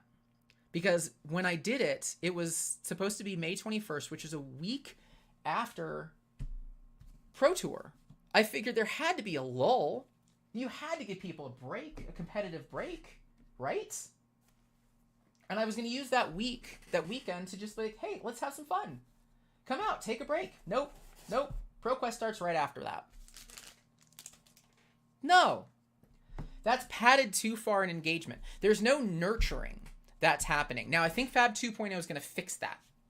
So Fab 2.0 is really heavy on the other side of it. So what we got was Battle Hardens, Pro Tours, ProQuest, Callings, Skirmish Season. We got all of this engagement stuff. But now they've come back in 2.0 and said, we want to get people into the lore. We want to get people excited about the world. We want to get people exploring this game in different fun ways and the world in different fun ways. And they've been talking, they've been doing stuff with the cosplay community. All of this stuff is nurture campaigning. All of this stuff, I'm not going to say campaigning, but all of this stuff is nurturing our relationship with the product and the game. Don't look at nurture as if we need to be coddled. It is literally building it in such a way where we don't burn ourselves out in playing and using the product so much. We can just get excited. We just want to be excited a little bit. That's fine. So I think they padded too far in engage. I think they're asking for too much engagement for players. Players are getting burned out. They're just getting burned out. So I actually don't know if I mind. I think this will be an experiment. Uprising has one set, but we're also going to hopefully see lore. We might see PvE. It's going to pull back from the game a little bit. It's going to pull back from this a little bit. But, you know, they can pull back from this a little bit. This doesn't need help being played. It doesn't. You know what needs help? It needs help being distributed. It needs help being priced.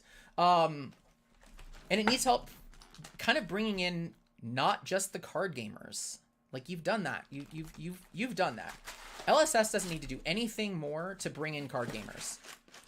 Because if I'm a card gamer who's looking for something new, Flesh and Blood is such a great way to go. Such a great way to go. So now you're bringing in other groups. Now you're bringing in other audiences. Monarch. Let's do something with this one. All right, guys, I want your bets. Not like bets, just what do you think? Who's going to win? And we're going to do this the way that I did this originally. Back when I was doing a lot more box breaks. I made up a fake pack war. Light side, light beer. Dark beer. To make this easier, because I don't want to look at prices, we're going to go in pure number. So number of Majestics. A Majestic is worth 1. Legendary is worth 2 points.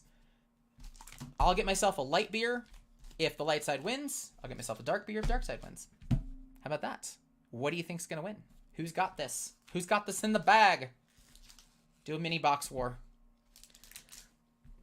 Love the webcam play nurture they did during the height of COVID. Oh my god. Oh my god. Yes. Random prizes directly from LSS. That was great. That was smart. All the events are a little too up. Ended up with massive FOMO when you can't get to more than 1 to 2 months. That's the problem. I played in my first event on Thursday, and I was like, when was the last time I played this? And it was 2 months ago. It was February 18th. I was like, my god. It just sucks. Like, it's just a little too much. The things that I would like to see LSS do more of. One, I want to see... Yeah, it's a tie, so I get both. I want to see LSS show me that they're having fun with the game. And I'm gonna keep bringing Genesis again. For those of you who are new, I actually work for Genesis. So when I talk about Genesis, there is a little bit of I head up their marketing. This is kind of why I'm talking about them. But it's also this is the experience that I'm bringing. One of the things that Genesis is trying to do is we're really trying to get the people who are behind the game just playing the game more. Like, there's a lot, we want to put videos that show us playing because we want to show you we enjoy this product. We do. I'd like to see more of that from LSS. Remember the Devastation series? That was great. That was a cool moment. My favorite moment, I think the best thing LSS ever did from a marketing perspective was, for those of you who were around with Monarch, remember when they did the sealed deck, the live stream of the sealed deck with various staff members of Monarch? And we just... hung out and watched them build decks and watch them play against each other, and we all got to kind of see spoilers and whatnot as well at the same time. That was a blast. You should have done more of that. You need to do more of that. I want to see LSS enjoy this game. I want to see them have fun. I know that there are articles being written. Like, I love, good job on writing articles, for those who are the guest writers and whatnot. I want you to enjoy it. I want to see game designers playing the game. And I want to see them. I don't want it to just be a top-down thing. I want to see them play it. Devastation was awesome. I had some questions around those decks, though. That Azalea deck sucked. I don't know who... I'm sorry. That is it. Like, I looked at the deck list. I was like, this is bad. This doesn't make any sense. Like, I'm sorry. Who the hell uses Salvage Shot? Stop. Stop using... Okay, whatever. All right. Let's see if I can remember how this one sorts. Because there's a group that is static, and then there's some that aren't. So, token. The token. So, no, I don't think this one sorts anyway. This doesn't exactly have... Yeah, this doesn't have a great sorting system. Because there's so many different forms of it. All right, so, dark, dark, light. Let's see how many... Dark, dark, light... Dark, amber beer for a tie. I like that. Lights, so it looks like 3-2. Yeah, Devastation was great. One of the other things that I wish LSS would do from a marketing perspective is I wish they would market to us, not at us. Like, get us engaged. So back, there was a couple months stretch where there were posts that were being done on like Instagram and Facebook that were like asking questions. Great marketing campaigns ask questions. So like there was a what's the most damage you can do with Briar off of like electrify, ball lightning, and all that crap. What's the most damage you can do? Like that kind of stuff that creates a conversation is great. I want to see more of that. Light Warrior, let's see. I don't exactly know how I'm sorting these. You know what? We're going to do this. We're going to do this the smart way. We're going to do this the smart way. We're going to come back. We're going to project manage this a little better. Dark side, light side stuff. Or light, or shadow, light. I'll come back and sort that later. And then generic. Generic, shadow, light. Hungering Slaughter Beasts. Off to the side. Equipment. Nothing really from that. Nothing from that. Dark side. I have to remember what's what. I'll figure that out. We'll figure that out. Yeah, it creates engagement. I want to see a make your own card. I love dream cards. I don't know why more companies don't do dream card contests. Not to say that they have to show up in the set or anything like that. And I know that there's this stupid concern that like, oh, if you do something close to a dream card contest but you don't give that person credit, it's like, no, that's not how it works. I'd love to see dream cards. Like, have fun, guys. Just have fun. All right, foil, Valiant Thrust, nothing special. Ironhide Plates, Invigorating Dust Path. Nope. Light side. Fellow Azalea mains. You know what, Don? Join me sometime. How about that? All right, so we're in light side. Actually, we'll do it like this. So I know dark side is next. Just so I don't forget. There is a little bit of a routine, actually. Now that I'm doing a couple of these. So it looks like there's shadow cards, light cards, one or the other. Shadow.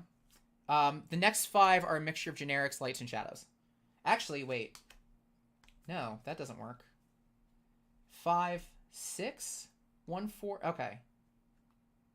All right. I'll figure this out. We'll figure this out. Valiant Thrust, Halo, Odorath, Feathergamp, Vanguard. Nothing crazy. All right. All right. So let's see. Yeah. All right. So token, don't care. So top 3 are shadow. Next 3 are light. That's 6. Then 5 that could be a mishmash of everything. So generic, in this case light, generic, light. Ooh, foiling Nourishing Emptiness. Nice. That's one that I also traded like a bunch away for some stupid reason, so I actually need to get a couple of these back. All right, one for dark. Yeah, I know first batch is class cards. I'm just like, is there an order to them? Which it's the first 3 are going to be your shadow classes. Next are going to be your light classes, and then it's a mixture of light, shadow, light only, shadow only, and generics. Frontline Scouts, Gallantry, Arclight Sentinel, light side coming in. Speaking of stupid Azalea tricks, more stupid Azalea tricks, everybody. Back alley break line is a really funny way to deal with Prism, and Azalea is kind of the only one who could really do it. Back alley break line in graveyard, Memorial Ground, back alley break line on top of the deck. Use Azalea to put it into your arsenal, get the action point from it, use the back alley break line to blow up a Spectra, and you still get your turn. Rawr. Stupid Azalea tricks. Stupid Azalea tricks. La da da da da.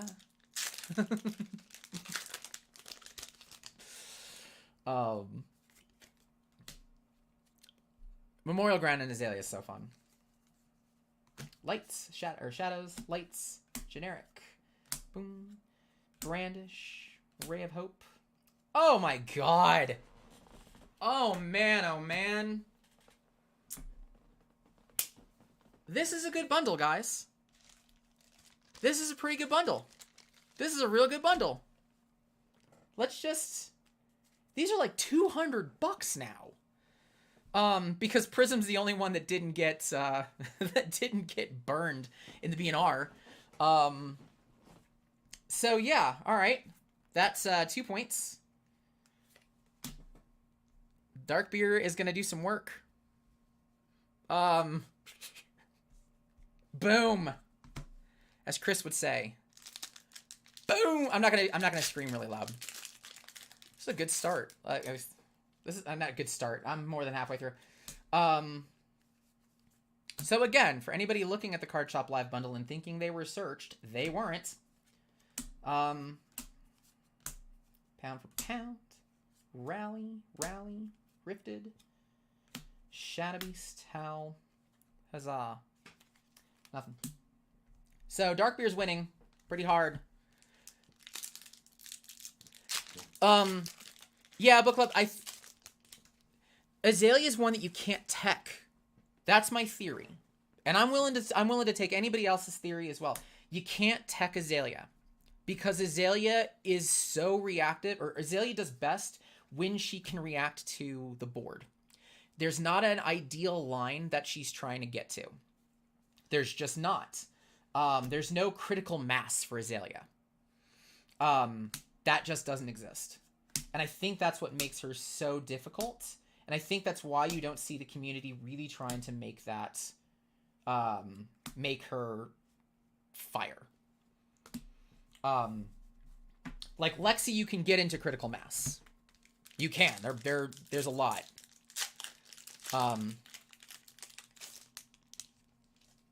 Yeah, Illusionist the next set. They'll definitely use the Phantasmals.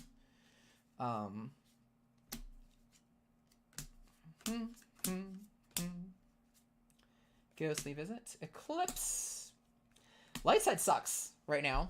These guys are this is not going well. And I'll bring big. I'll go big on the dark. I'll get myself in trouble. Oh my gosh. Don't fight with me.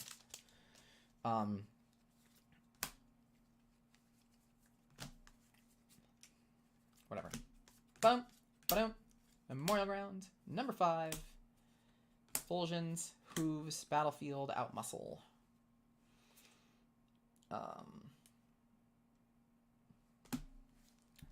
Alright. Let's go light side.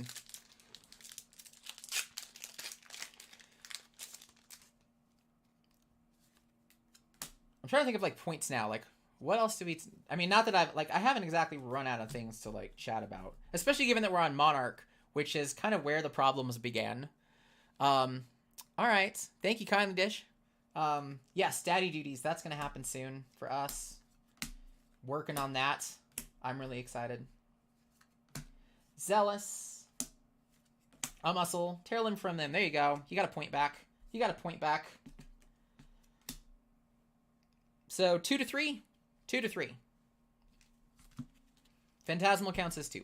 2 points.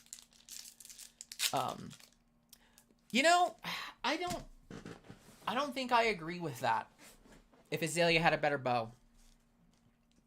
I don't think I agree with that. I think she needs a dagger. I think she needs some way to put some sort of a little bit of pressure. And what I'd love to see, my hope, my dream for a dagger is less dagger and more I just stab you with an arrow. So I'd love to see a dagger that says, if you pitch an arrow to pay for this cost, this attack gains its on hit effects. And I think that would be a lot of fun. That would just be real spicy. And it would make Azalea great because you'd be able to get those back with knock. Like, don't make it hard to block. Like, don't make it broken. Dimensional Gateway. Nope. But again, let's see. 2 Majestics? I'm expecting 6. Still kind of like lackluster here. All right, I like that I figured this out. So shadow side, light side, random, which is fine. That's random. That'll be easy to get later. Seek Horizon, a card that I used to like in Azalea. I don't like it as much anymore. Pulping Writhing Beast Hulk. Let's see, other things that I want to see LSS do. Let's get back on topic. Back on task. And I love your ideas too, by the way. Please share them. Like, what would you like to see LSS do? We've talked developer blogs. I want them to do what they did with Monarch with Uprising. Get a sealed in. I'd also like to see the damn team. Just do an article from a game designer, which again that's a development blog. But do videos. Like, and I know that's tricky, but do videos. Like, show us you. I don't want to just be engaged with the game. I want to be engaged with the company. I want to know that I feel like a part of your success. There was a time where that was the case. Now, content creators get to do that. Like, content creators get to be a part of the success because they have the appreciation kit, which, by the way, I'm getting one of those. So stay tuned to the channel for kind of how to get your hands on that stuff because I haven't figured it out yet. I don't even know what I'm getting.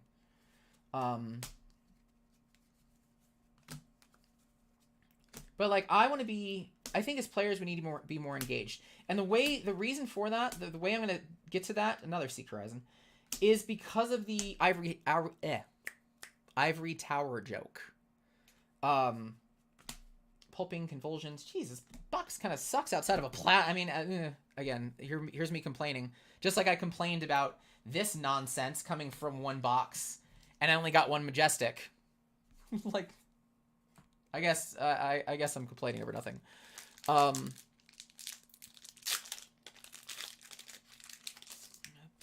I want to be engaged with the company, and the Ivory Tower thing sucks, especially given that we know that LSS isn't really branching out from New Zealand at all or anything like that. So it's just like, you're going to make your decisions from over there. So when you see something like the Card Shop Live bundle, it's like, how disconnected are you? And it comes across to me as like it feels like disconnected. And if there's no response from this, that disconnected continues. Sup, Todd? I didn't even know you were here. Love Todd. Todd from the old Netrunner days. That's how I know him. I'm excited. I want to bring back some Netrunner on this channel, by the way, because that's coming back. It got rebooted. It's all fan stuff. But I loved Netrunner. Love, not loved. Love Netrunner. I think the game is phenomenal. Blood Tribute. Dimensional Herald of Judgment. Where's the spice? And I shouldn't be complaining. But this is just a low total for halfway through this. This just kind of sucks. From a numbers, as a numbers game. Adrenaline Rush. Chat. Oh, I think it was this. Yeah, has to be. Has to be. Dimensional Rain. There we go. There we go. Are these decks still a thing? The Bolton Duskblade stuff? People still trying that? Yeah, they need to show their faces. Not only James White and other people's channels. James could have made a video about 2.0 saying his feelings direct to players. That would have been great, honestly. That would have felt really good. I think something that didn't help was having a softball interview with Team Covenant that same week. And I mean, I know they recorded that before 2.0. But it's just safe. It's so safe. It's so conservative. It's one of those, and don't take this as anything other than just what I've seen. All right. You know, and I've worked for a lot of companies that have gotten acquired. And I'm making no suggestion that that's what LSS is looking at, but the safe behavior, the very like step back, let them do whatever. And then if you're going to come out, it's very corporate. It's very calculated.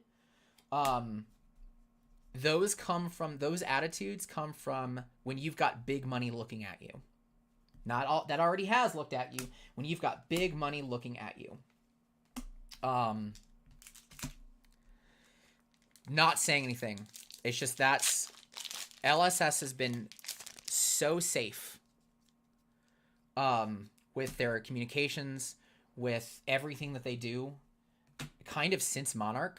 Like, what happened after Monarch? Basically nothing. You didn't see them anymore. You just, I mean, they did brilliant things during the Monarch release. Monarch became a point of contention for reasons that were not really their fault. And then they shut down. They just disappeared. Deep Rooted. Light Side takes the lead. Light Side takes the lead, guys. 3-4. Enjoy, Andrew. Yeah, we've needed LSS North America since yesterday. We need LSS North America. We've needed LSS Europe. We've needed LSS Asia since yesterday. It's one higher overseas. I get that there's a lot of paperwork involved in that. Sonata. There we go. Welcome back. That's a good hit. Wait, is the... Oh, crap. I don't remember the BNR. Is this still a good hit? Was this getting banned, or is it just Bloodsheath? I don't remember. I don't remember the BNR. Let's split that up so I remember. All right, this is a tie game. Tie game. Ugh. If it ends in a tie, it's gonna be Dark Side because of the Phantasmal. I'm setting that rule. Oh God. Oh, Coda. Yes, thank you. I'm so sorry about that. Yes, South America. When I did the call out for translations for the Learn to Play kit, I got more requests to do Brazilian Portuguese translations than anything else. I had 3 people come to me saying, we want to do Brazilian Portuguese. I was like, I didn't even know you were a thing. And they were like, neither does LSS. The Brazil community is apparently popping. They are fire. They need somebody, need somebody down there. They at least need to get freaking distribution down there, because if I remember right, they don't have distribution. Bloodsheath and CC, Sonata, and Blitz. Okay, cool. Thank you.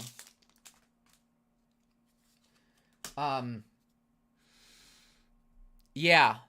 Both should have a once per turn arrow attack that can be buffed with non-action. Then the arrow attacks have the hit effect, but you still get to use your bow ability. But you only have one action. Let's see. You should have a once per turn arrow attack. So like a standard arrow. Like no on-hit arrow. It's just like this thing swings for 3. If you buffed it with a non-attack, you can use the ability again. Arrow attacks have hit effect, but you still get to use your bow ability. Yeah, I need a little help on that one. I'm trying to figure out how that's not just Sick'em Shot, but like an added Sick'em Shot. 23 player Commoner League in Blitz or in Brazil? Are you kidding? Man, I wish Dane were still here. Dane from Vietnam. Phantasmify, Valiant Thrust. Because Vietnam had this problem where they had a massive community. Our community, again, our community kicks ass because we built Vietnam. So I'll tell you a story. I'll tell you as much as I can from Dane. The Vietnam community was thriving a bit, courtesy of people like Dane Lands, who runs Art House Syndicate, trying to build it up. And they couldn't, LSS didn't, there was no distribution there, which means there's no stories that can carry it. No stories that can carry it means there's no official organized play. Our community rallied together to send them promos so they can start doing fake armory kits. I think even a store let them use their gem temporarily, to the point where LSS got them a skirmish. Like, Vietnam built from nothing because the community helped them and they proved their case. And they did it with like pictures, and they did it like, we are showing you our community. I hope that happens with Brazil. I hope that happens. I'd love to see the same thing. Honestly, I just hope they just come out and say, we're just going to give you stuff. Gallantry, Glisten, Spill Blood, Light Side, popping in. All right. This needs to be a Majestic. I also don't have, I have one Majestic foil. So it's 5-4. Tie goes to Phantasmal. That's where we're at. Is there a Majestic in here? That's where we're at. Is there a Majestic in this? But that just continues the get the heck out of your New Zealand bubble. Please get out of the New Zealand bubble. Just, this is garbage. Like, look at geography. Look at everybody else that's out there. Spears? Nope. All right. Next card. I'm either grabbing a light beer or I'm grabbing a dark. Tremor. Nope. Grabbing a light beer. Light takes it, but good box. Real good box. Actually, these two, real good box. So, yeah, the bundle spice has been good. Good bundle spice. So I gotta go to beer. That's what's gonna happen. Yeah, reach out to Don. Could Gladys use some help? James Curry's sending a large flat rate box with commons to build starters. Good. Great. Anybody else who knows of a community that's kind of struggling to just get recognized? And I know that that's not a matter of ignorance. That's purely a matter of logistics. You can't just be like, oh, this distributor, we're just going to send to XYZ country. There's a lot of legal in that. There is. That's just a thing. So, all right. 2 boxes left. I might still hang out and sort, because that's kind of what I want to do. I'll also take your guesses on how many decks you think I can get from this. These are bulk common decks from the Learn to Play kit, which I'm going to put right here. There it is. Also, I need to look, because we've got to be over. At the time that this started, I was at 4,997 downloads of the kit. Guys, somebody go. Like, somebody go. It's 4,999.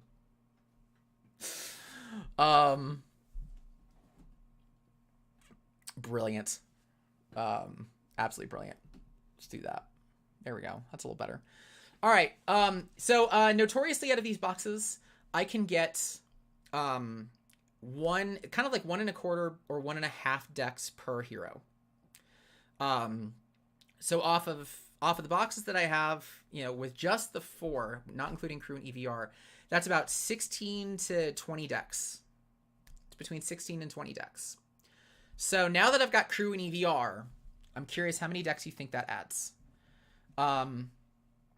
So I know I can get 16 decks out of what I have, not including crew and EVR. How many do you think crew and EVR get me?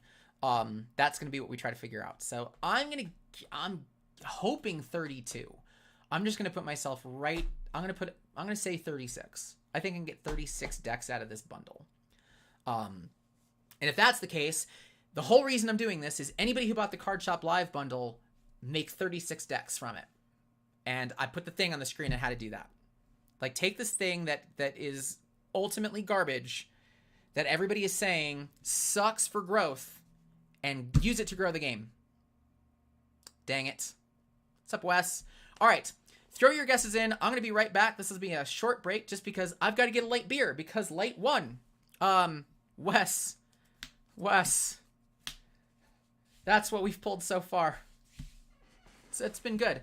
I will be right back, guys. I don't have a I'll be right back screen, so talk amongst yourselves. Give me guesses. Tell me what you want LSS to do more of. Give me some creative ideas. So, I'll be right back.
right.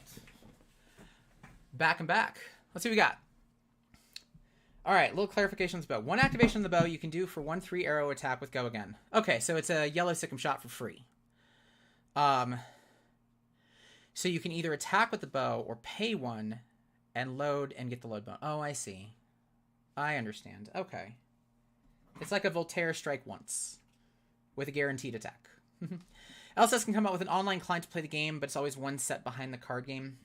That might go against their whole play in the flesh and blood type of thing. I don't think it's a bad thing, though. I don't think that would be bad. Because I also don't think that it stops people from playing online. What's going to happen, though, if you do that, to not screw over... I mean, you do it with TTS. It's not like it hurts. You can also do it with webcam games, and there are some stores that can do online armories. It's not really hurting local game stores. So you can still do an online client. You can do an online client. So Genesis has one. ColiseumofFate.com. Anyway, all right, let's talk. I got a beer. I got a light beer. So, what are we drinking? Four Noses. Blackberry lemonade stand. Sour ale with lemon, blackberry, and agave nectar. I love Four Noses. They're one of my favorites. Out in Broomfield, Colorado. But Light Side 1 came back.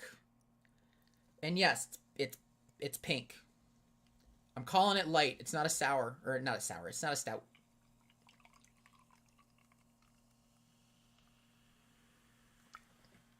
Boom. There we go. Cheers, guys. Oh, it's so good.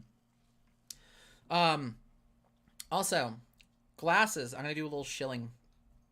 Patreon.com/DexandDrafts. Also, I got buymeacoffee.com/DexandDrafts where you can just flat out buy these things. I made it a mini merch shop. So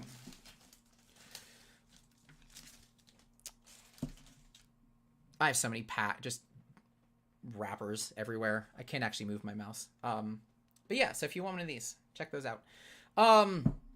Jordan, welcome to the party. Don't think LSS is worried about hurting the LGS. I can't join that needle. That needle's a little too far swung for me. I don't think they understand fully how they're hurting them. That's where I'm at. I don't think they quite understand both how to help them and what they're currently doing. I think that they were a little too focused on getting players to play the game, and they thought that immediately meant local game stores are going to thrive. If everyone's buying the game, and even a majority of them are playing it, they got to play somewhere. Local game stores, and that's not how that plays out. I don't think they quite understood that relationship. Skittles Stack Attack. That's right. Skittles. I usually buy Skittles when I go to a store. It was funny. My wife, she joined me once, and I said I'll get a couple packs of Skittles, and she thought I was actually talking about Skittles. But Skittles is a I don't know if it's started or originated as, but it's a term referring to poker chips. The various colors of poker chips for the various denominations that they're worth. One of each is Skittles. Usually it's like one of each up to 3. All right, let's get into the first editions. And yes, they are in fact both first edition. Well, I mean, this of course is first edition. But the Tales of Aria is first edition. So now let's get into some cold foils. Not that I've been hurting so far. We are not doing another Box Wars. I did my Box Wars. Monarch 1.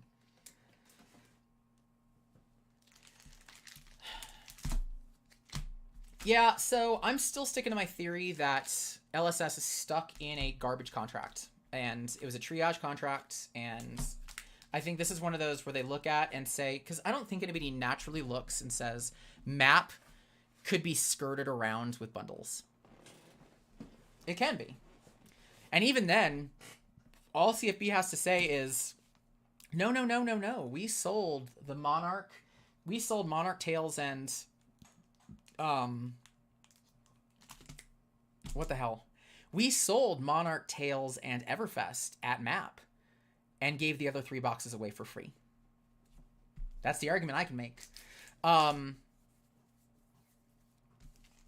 So, yeah, I don't know how to go with this. All right, so same problem that the Monarch ones have is that there's a stretch.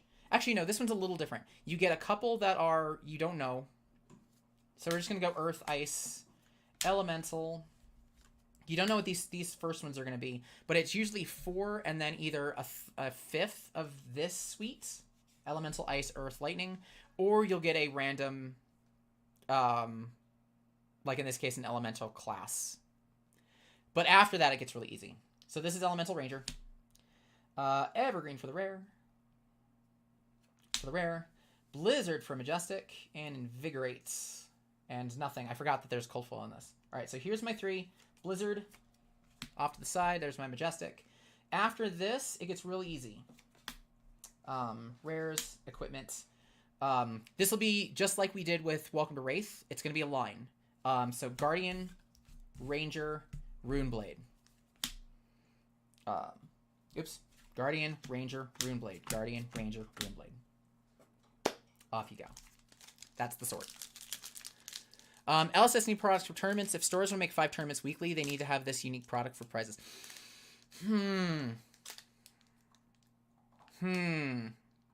If stores want to make 5 tournaments weekly, they need to have unique product for prizes. What it sounds like you're referring to is like a tier system. God, I would hope that a store isn't trying to do 5. I can't even do 5 a year. But that's me being terrible. Icewake, Sigil, Inspire. Nope. Sutcliffe's. Okay. Nothing. Equipment. This will start with Ranger, so it's going to go Ranger, Runeblade, Guardian. Ranger, Runeblade, Guardian. Ranger, so Ranger, Runeblade, Guardian. Ranger, Runeblade, Guardian. Quick sort. Quick sorting.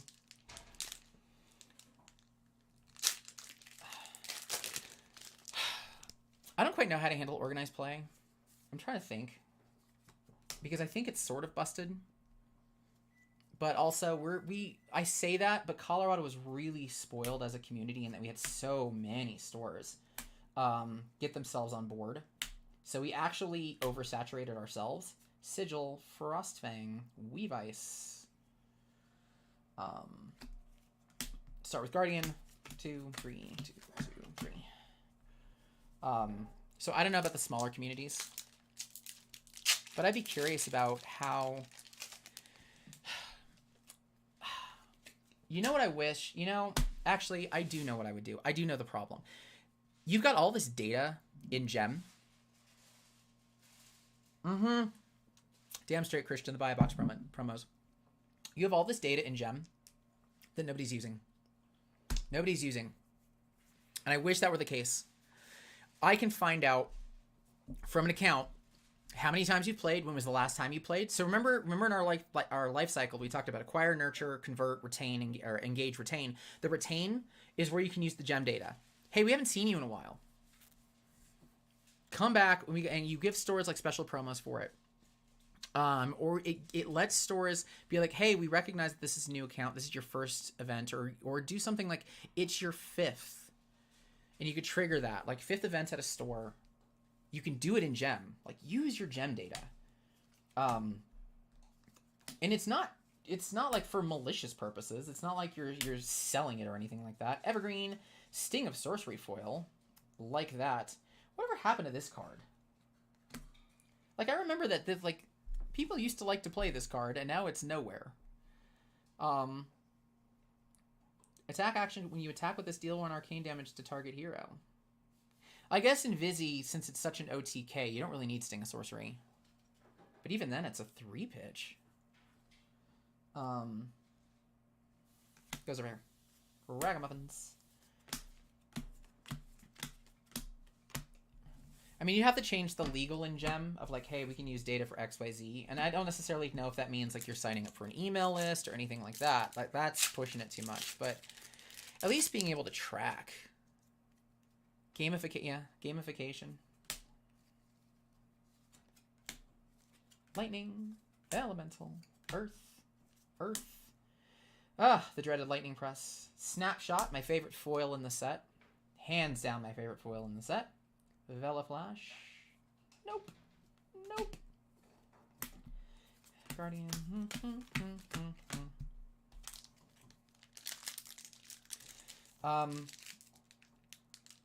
I do think you need to do something for stores also. I'm trying to think of like 4-week armory spree. Yeah. Oh, I see what you're doing. I see what you're doing. So like an actual campaign, like an actual marketing campaign that's kind of a little bit more aggressive. That'd be cool. That'd be cool. Like a store does 4, you know, do 4 in a week, do this. Or every, let's have Fab Day once a month, and on the 17th or something, everybody does blank.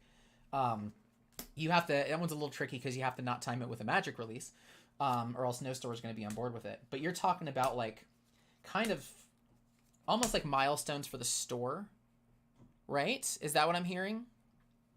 Like once a store hits a milestone, they get something special that's like maybe for them. They can choose to give it to their players or something like that. Which if that's the case, I'd be down for that. I like that. It needs to not just be about the players. Like the store's got to have some fun in it. And if you're a store that can appreciate the community, you're going to appreciate having something dedicated to you. Like the uncut sheet stuff and stuff like that. That could be fun. Ice. I'm like semi like I'm gonna find something. It's gonna be I'm got a good streak going. Fighting Gale, Cold Wave, Shock Striker. Nope, not a cold foil. One thing I will say, I loved opening Tails. It's my favorite set to open. There's still a thrill in opening a cold foil. Milestones for stores and players. I like that. I mean, I know there's the 1000 XP thing. But there's going to be a point where that stops feeling good because everyone's going to get to that point. So I like it on a smaller scale. I like that idea. Seek and Destroy from a girl. Girl Azalea. Autumn's Touch. Deep Blue. Huh.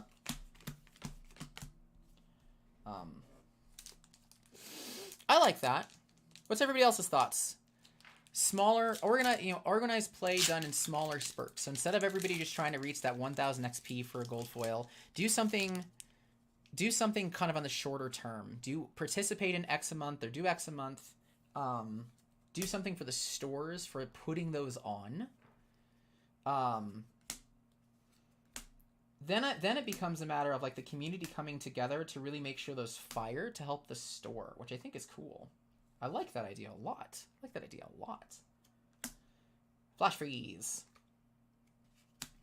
Bolt and Shots. The card that makes Azalea work. Like suddenly, that makes just Rangers in general work. Well, Lexi doesn't need the help. But ramping up RV kits for store, running more than 4 events per week, like Fire 2 a week. Yeah. And some communities only have 1 or 2 stores that can run.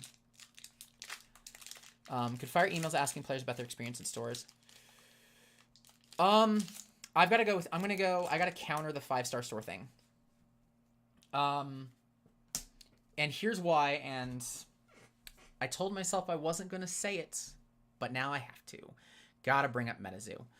I'm going to get nasal spray real quick. So I don't like review forms going straight to a creator because MetaZoo did this. There's a feedback form. There was, I don't know if there still is, but for a time at least, there was a feedback form that would go to MetaZoo Games that a player could fill out and give a review on the store. Are they running events? Did they sell at MSRP? Did they do this stuff? And what happened is instead of it being something that was used for good, it was used as a threat. So I worry about stuff like that, where give me X deal or I'll write a review. And I hate that that's a thing. And that might not be a thing for Flesh and Blood anymore because we're kind of past the Tendy days.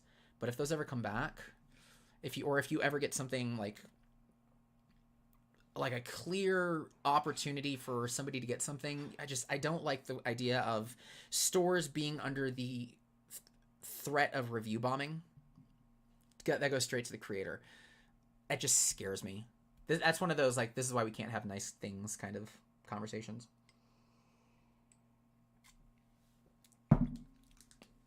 Also, a 5-star store is really just a reflection of the community itself. Not necessarily if that store has hit a standard. It's just do the players like it. So I'm not a big fan of the review thing.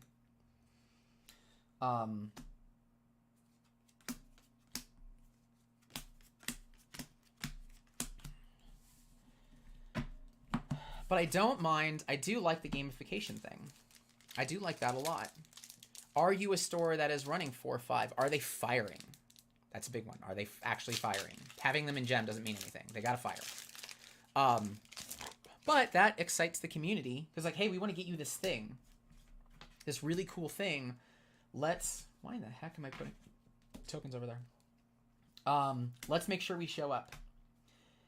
I think that's solid. I'll take other suggestions on that. Weave Lightning, Explosive, Electrify. I'm gonna just like inch them out. Like I want to see the gold foil. Peek through. Stores also need some commoner tournament kit for 16 player for beginners.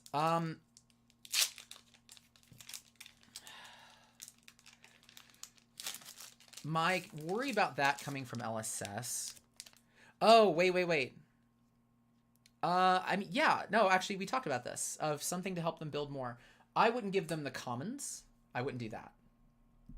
I don't think you need to do that. And that's just a logistics nightmare from LSS. But I do like the idea of things like upgrade packs. Which is something that some places did, actually. I remember Mitch from Midtown Merchant, one of the coolest things that he did on his site, I don't know if he still does it, is he had upgrade packs. So it's like if you wanted to build Ranger for like 10 or 25 bucks, you can get like a big rare pack or a big majestic and rare pack to upgrade it. I liked that. I thought that was smart. You can distribute that as part of a common thing. And you just do it with rares. Don't like devalue the majestics. But like rares should be a dime a dozen. They are a dime a dozen. Pointless Ball Lightning.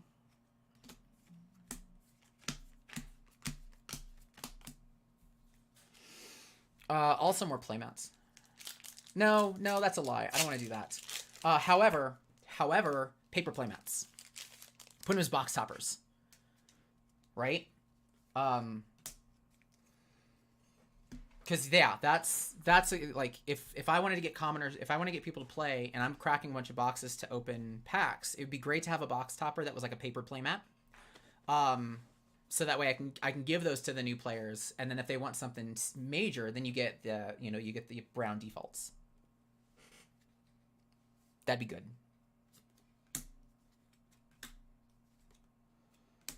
Not enough love for paper playmats. Reblade. Weave Ice. Flash. Rejuvenate. Nope. Still waiting on my cold foil.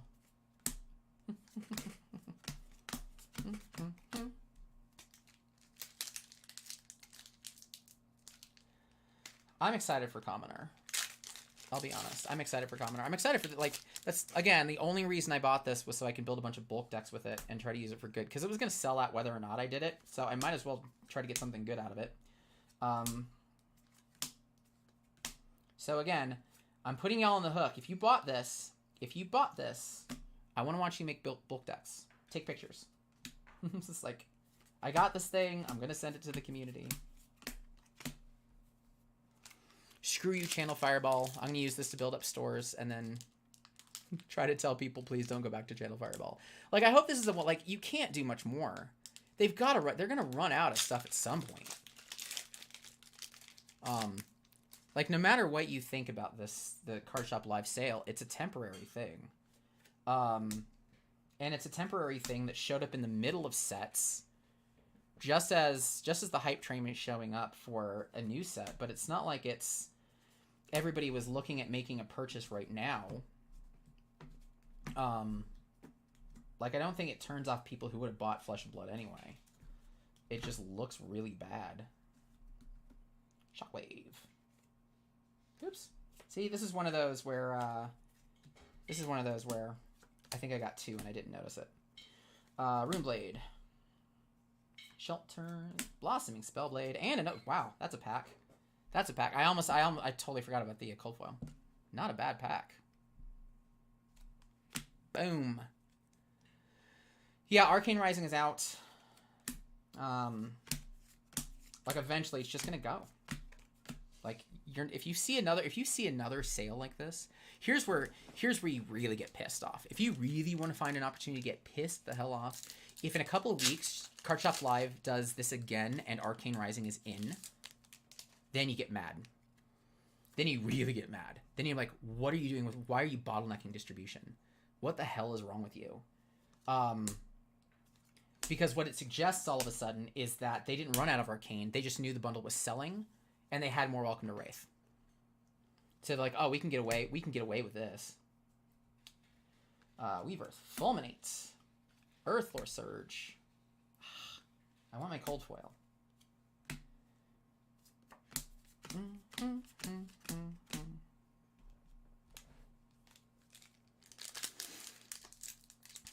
Also, I guess since we're on the topic of the bundle, History Pack 1, that's garbage.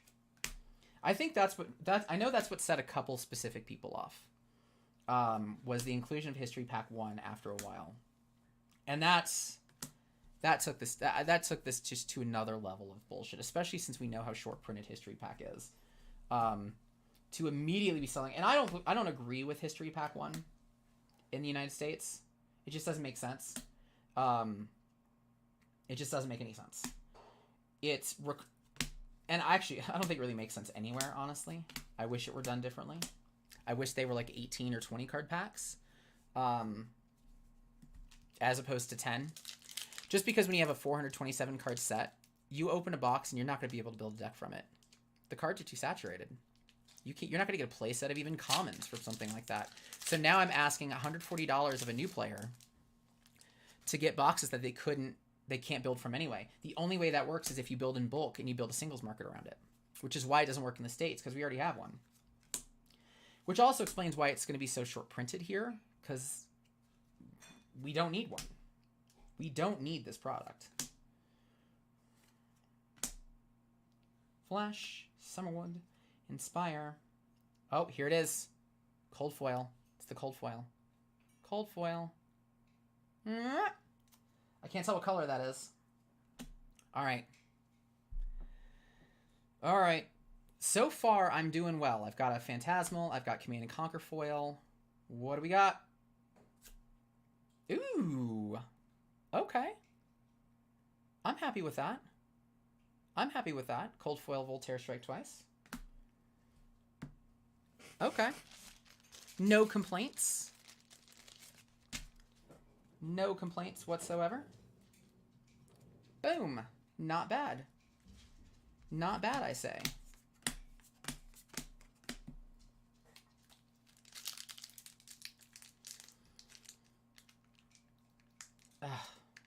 Some of these packs are really hard to open. Also, hi Fabrica. It's great to see you.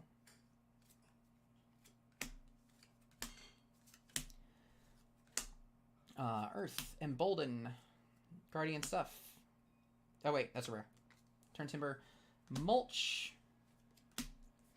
Like I know there still could be Spice. I'd be surprised, but that was pretty far down the box. Need to have unlimited product for new stores to hop in. Whenever a new store wants to get into Fab, they're grabbing HP. At least that's LSS's hope. See, and that's bad. You can't do anything with that. Like, I can't paint the picture of the perfect customer I give History Pack 1 to. I can't. The only thing that works for me is it's supplemental to buying a lot of packs of something else. New player comes in that says, I want to get started with Flesh and Blood. You don't send them to History Pack 1. what you do is you send them to Uprising or Tales of Aria or Monarch. One of those, so that way they get a good stream of something they can build a deck from, and then you say, while you're at it, you should buy a couple packs of History Pack 1. If there's anything to say good about the History Packs, is that they do not lend themselves to buying them boxes at a time. It does not make a lot of sense. But I also wish it weren't so damn stingy. If you really want it to be an entry point for people, make it 18 cards. 18 or 20 cards. Make it so that way I can really do stuff with it. Because right now, the only thing that I can do with that product out of the gate is I can have people buy 4 packs and sort of do Chaff Goblin. There you go. Sealed Chaff Goblin. Huzzah.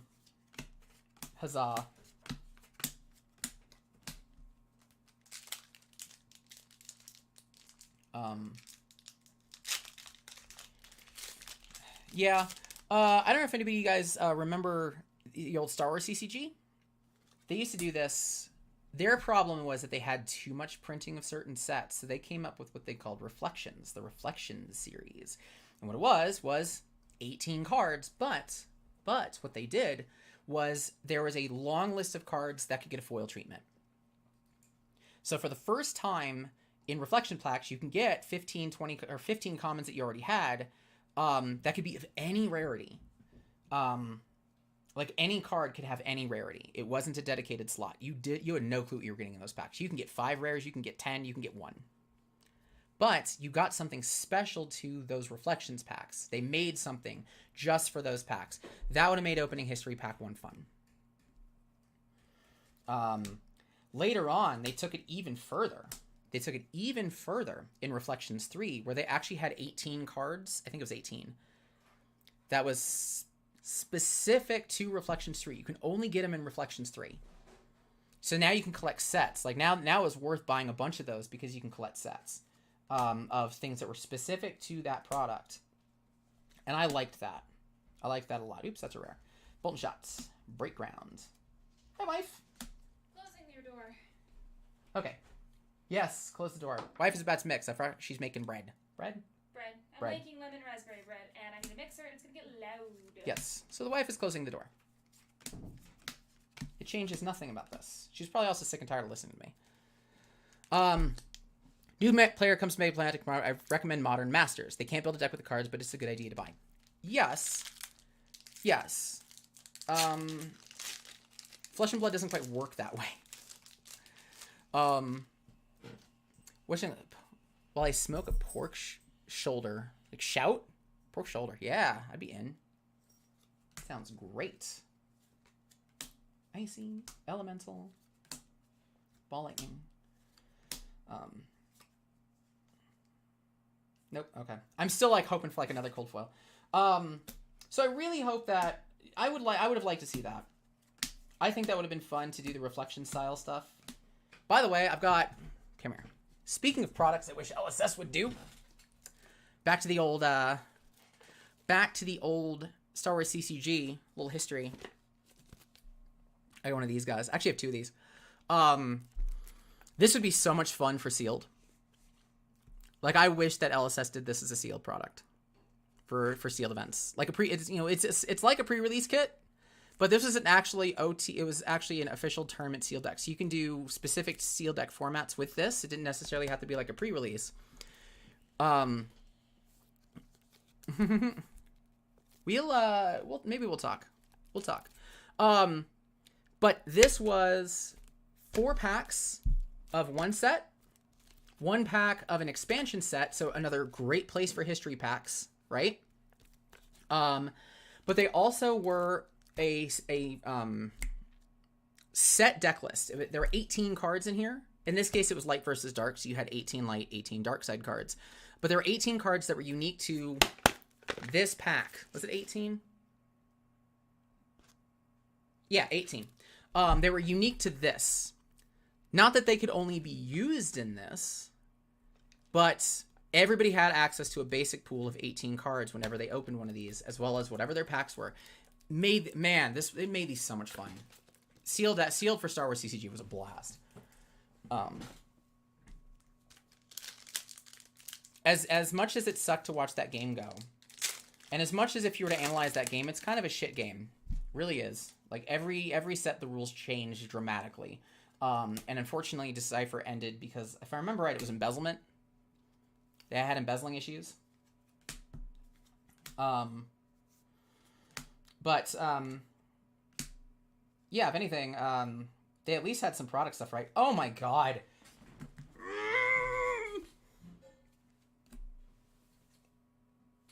Really? Really? Really? Seriously? You know what's funny is that the last time I got I did this on Fab Unsealed. I did a box break of Strike Twice. I got Strike Twice and Spellbound Creepers. So, okay. Jesus. Okay, I'm gonna get a sleeve. I wasn't thinking that. I thought we were done. I thought we were done. In we go, Shock Charmers. Have they made a playmat of this yet?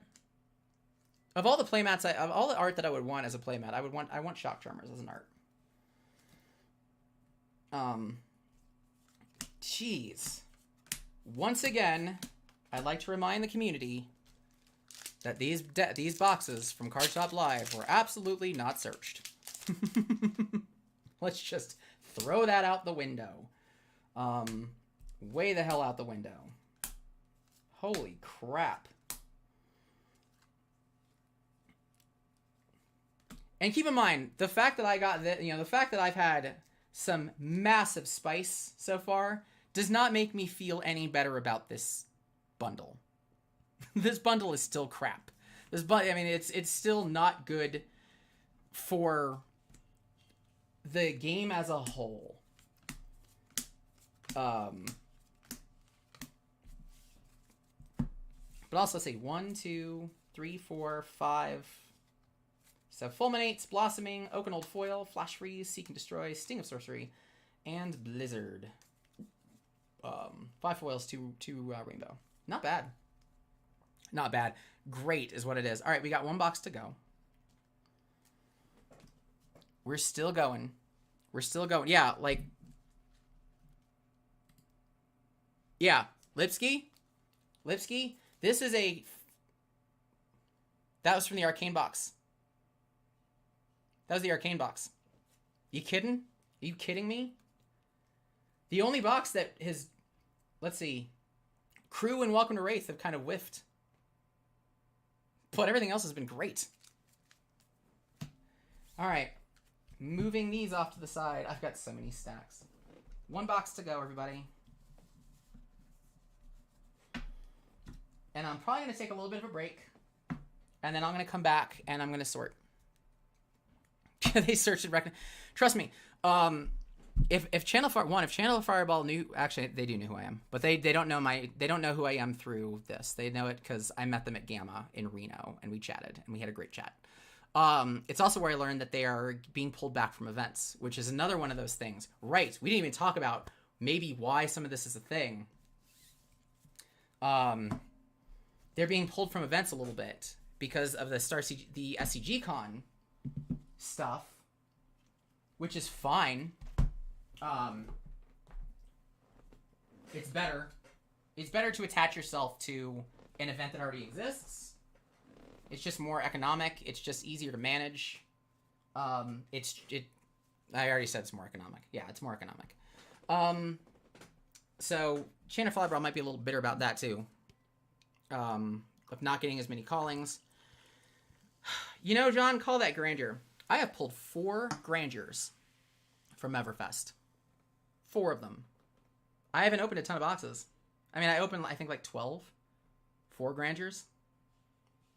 Okay. It's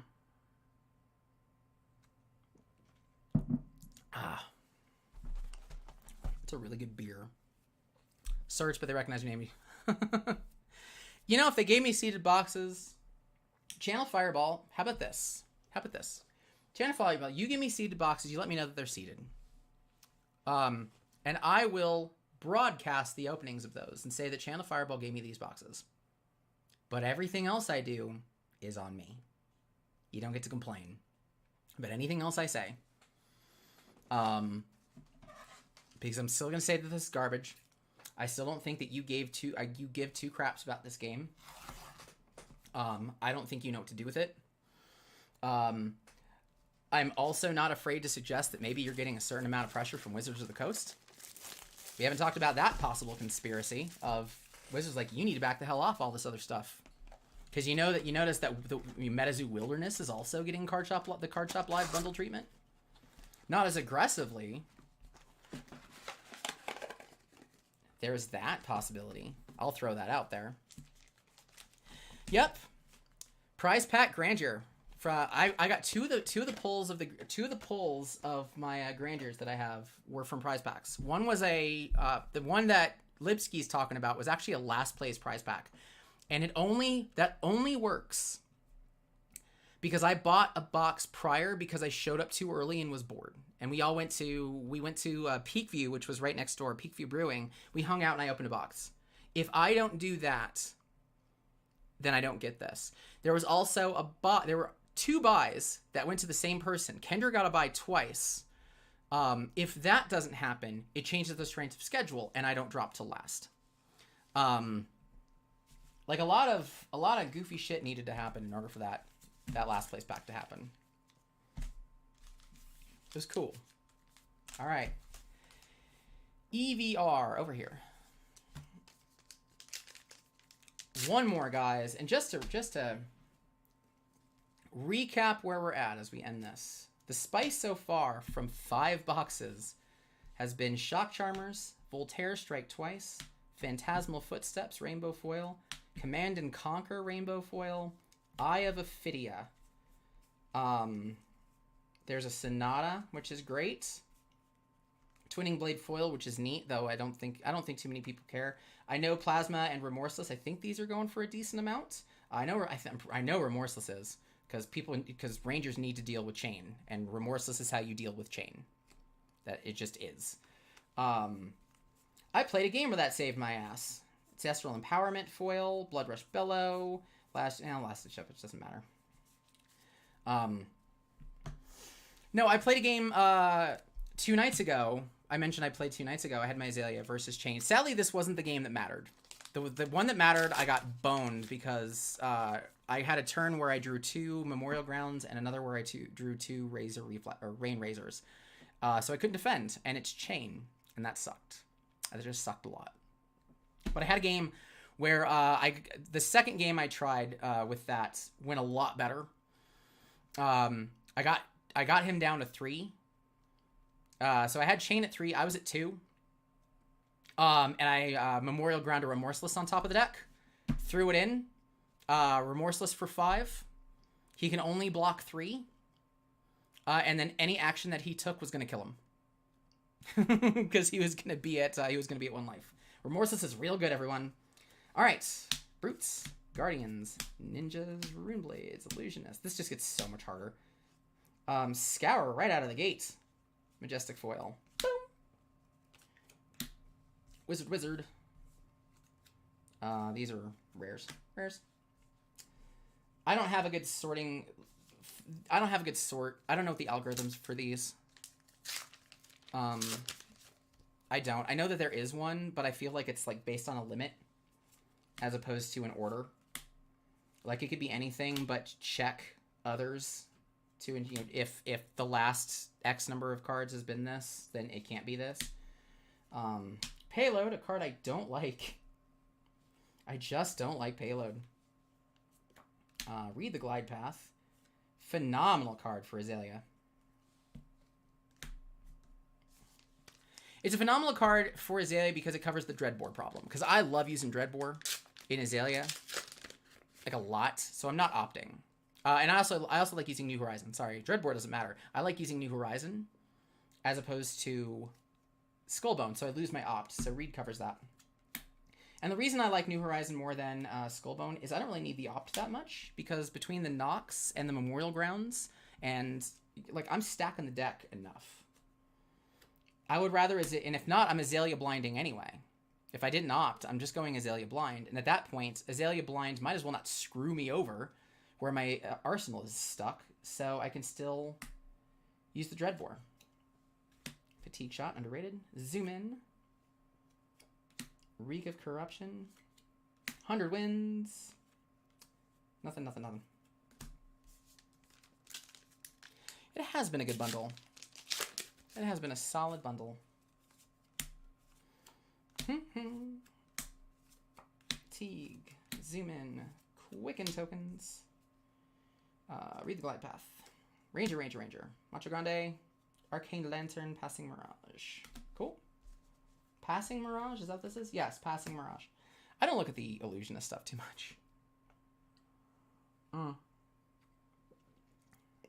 By the way, if you're just joining, beer today is a blackberry lemonade stand. Sour ale from Four Noses. And you can get the glasses. You can buy them. buymeacoffee.com/decks and drafts. Arhar, I started a merch shop, sort of. Kind of. Oh, also, I guess, let's see. Got so much crap. All right, Bitly. Where are we at?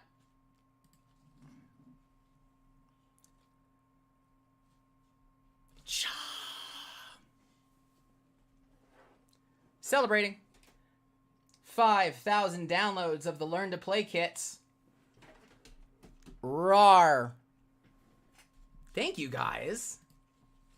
I feel really good about that. Oops, you don't belong there. You belong there. So, thank you for 5,000. I appreciate y'all. That's fantastic. And we're going to start translating. I've got Italian translations, Spanish, Brazilian Portuguese. I think I've got someone working on German, and I don't have anyone for French yet. I gotta do some more callouts. A couple more callouts. Time Seekers. Cold foil, but it looks like an item. Looks like an item. That's an item. That's less fun, but it's still a cold foil. It is still a cold foil. And we can get another one. Jeez, I keep screwing that up. We can still get another cold foil. All right, Ignition. I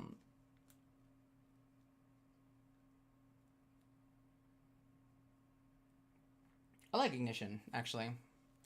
I don't know how to use it, though it would be fun in Azalea with Death Dealer. I'm just, anything I do, I'm going to look to see if it works in Azalea. Like being able to Death Dealer for free with an Ignition and draw a card and load an arrow is pretty cool. That'd be neat. Coppers, Rotary, Outland. Sigil of Parapets. That's one I don't see too often. Don't see this one too often. I don't know if it was short printed or not.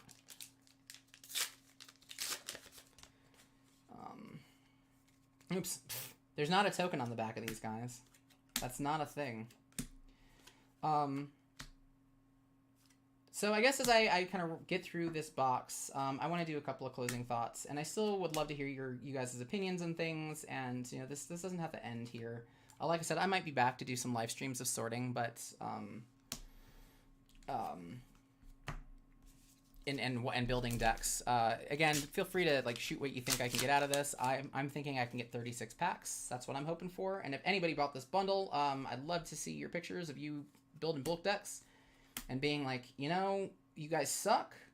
So we're gonna do some good, and we're gonna try to build up local communities with it. To which they're just gonna turn around and say, look at all the good we did, and I'm still gonna say you can go fuck yourself.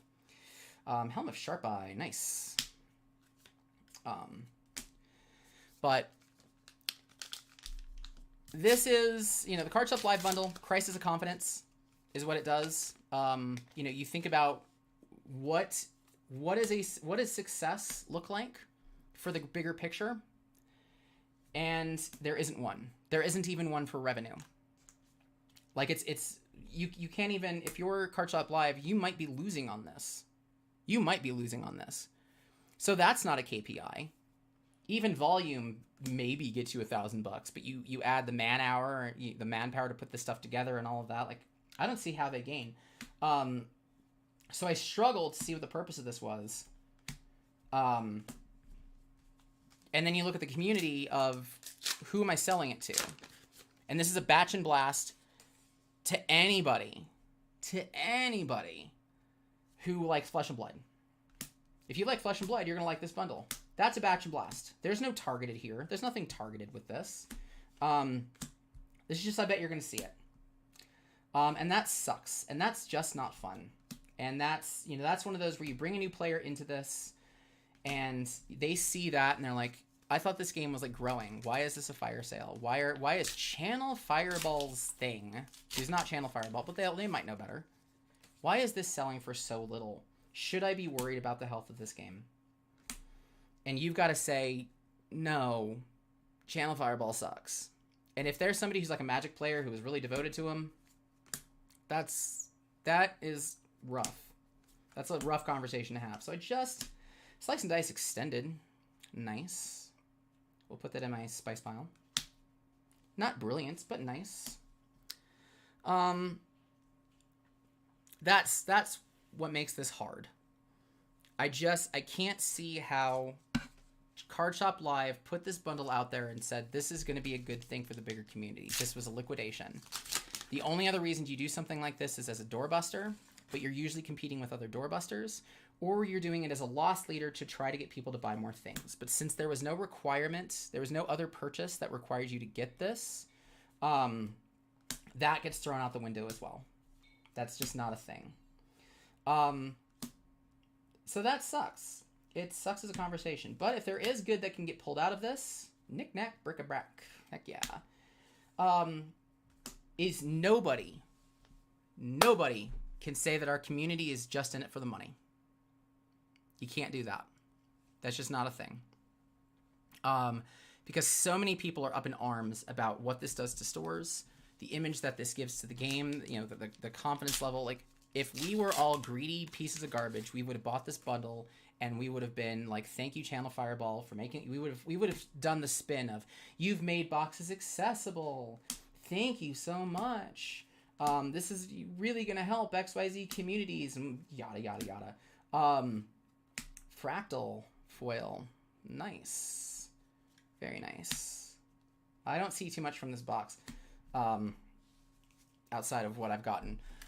So yeah, that's the positive that comes from this. I hope that we as a community somehow find a way to reach out to LSS and tell them this is not helping. This is unacceptable. Your attempts to grow the North American communities or other country communities, you know, not New Zealand communities, you need to either hire people who understand how that works, or you need to really reevaluate. Because right now you've created a problem. You've just created a problem. And I don't know if they realize that. I don't know if they can see that, because they just don't see how local game stores work out here. And to be fair, everyone's different. But this is one of the few times that I think we collectively can come and say this isn't a good thing. I hope LSS is listening. And I hope they adjust. I don't know what that is. Battering Bolt. Great card for my Stupid Azalea Trex deck that I'm working on. Stupid Azalea Tricks, Battering Bolts, and Pummels, and they already have Dominates, and I've got other bullshit too in my arsenal. I've got some other ideas for Stupid Azalea Tricks. But yeah, I hope they see that. I hope they branch out. God, I hope they hire. I hope they hire. I really do. And I hope it leads to other things. I hope it leads to them really looking at the relationships that they have. Miraging Metamorph, another one I don't see too often. I hope they look at the relationships that they have with stores and stop thinking that the player base is going to drive their success. You can do better. We talked about some cool organized play opportunities, some ways to kind of gamify organized play and get communities to really back a store. In some unique ways, not just if you do this enough, you get an event, because I already know that's not a thing. because we have a problem out here where there's 2 stores that fire regularly in close proximity, but because they're close, they both don't get events. One actually gets screwed, and that sucks. That's no fun. I'm still like hoping for a second foil, by the way. So we talked about some organized play stuff. I want to see an enforcement plan for new stores, a guarantee, and I think they mentioned a little bit of this in 2.0. I think I've heard a little bit of this, of an enforced plan to guarantee a store's first distribution. I want to see that. Like, here are the steps that you need to take to ensure that you are going to get that first product, and you move to the front of the line. They need to do that. Potion of Seeing. So it is a 2 cold foil box. It is a 2 cold foil box. I have seen 3s.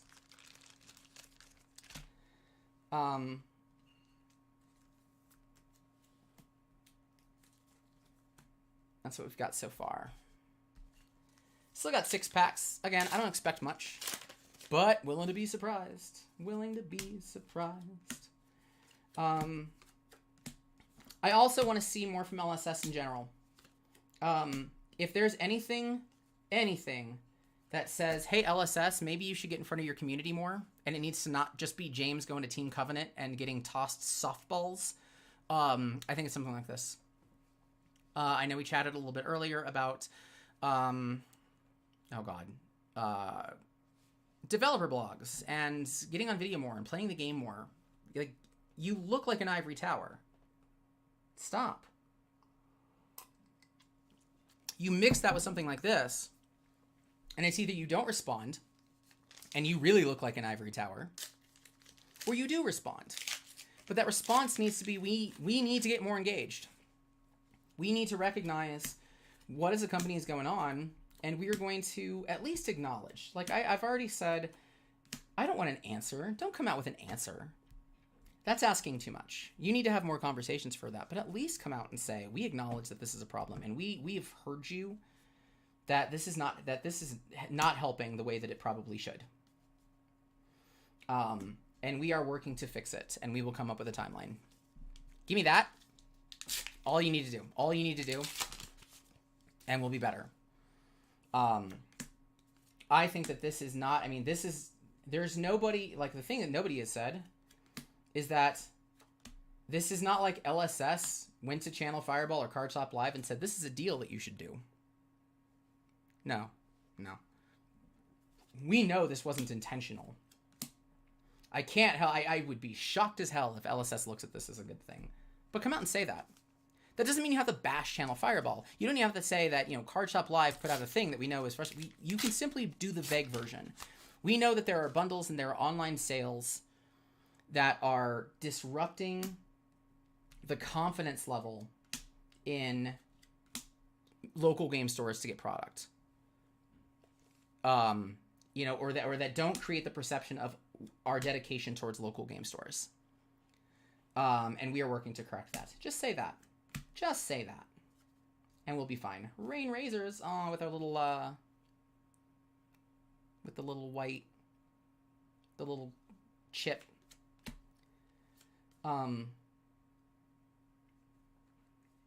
Yeah, no, you're a foil. All right, 2 packs to go. But, Natch, if you watch this back, I'd love to hear your thoughts and comments afterwards. In the meantime, we're coming up on 3 hours.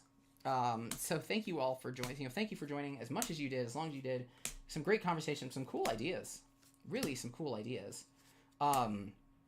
Thanks for joining me on this journey, which was a real spicy journey. I'll do a recap afterwards one more time of everything that happened here. And then, like I said, I might come back and do some sorting. If not, no matter what, I'm going to do, I'll post the decks that I can get from this. I will set them aside.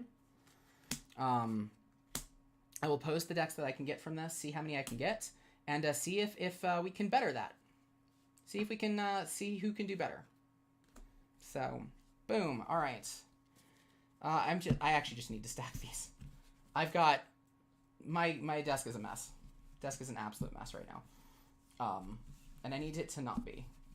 So we're going to stack, you guys. I'll come back to these. I also got a beer to finish. So let's do that. Mm-hmm. All right. And while we're at it, this whole time, fabtcgcards.com has been getting some free advertising. Because this is their playmat. It's a cool playmat. I love their little things. All right, so from this, let's go. So here's the recap, everybody. This isn't exactly spice, but we're gonna call it spice. I think I can zoom in a little bit. So Potion of Seeing and Amulet of Ignition cold foil. Can't complain. From the Arcane box, I have a Fitting Command and Conquer. Holy crap. Just holy crap, guys. This was... Like, I thought we were done. That was already cool. And then, yeah, we get an eye. Which, Kendra, if you're watching, because I've had... this girl Kendra out here is playing a Leviathan deck and has been borrowing my eye for, like, 2 months. And I let her, because I don't need it for anything. I was like, you can borrow the eye. So now I have it back. Yay. Huzzah. From Monarch, we got ourselves the Phantasmal Footsteps, Voltaire Strike twice, and Shock Tarmers from the same box. The second time that I've gotten a Voltaire Strike twice and a Legendary in the same box. So I don't know if that tracked, if anybody else has any thoughts there. Jumping into TOA, Sting of Sorcery, Oaken Old Foils, Fulminate, Blossoming Spellblade, Flash Freeze, Seek and Destroy, Blizzard. Monarch brings us Nourishing Emptiness foil, Sonata, Arcanix, Spillblood, Deep-Rooted Evil, Raiden, Tear Limb from Limb, and Arclight Sentinel. This was also a box break, which is why I am drinking a lighter beer, which I know, that's kind of dark red, but...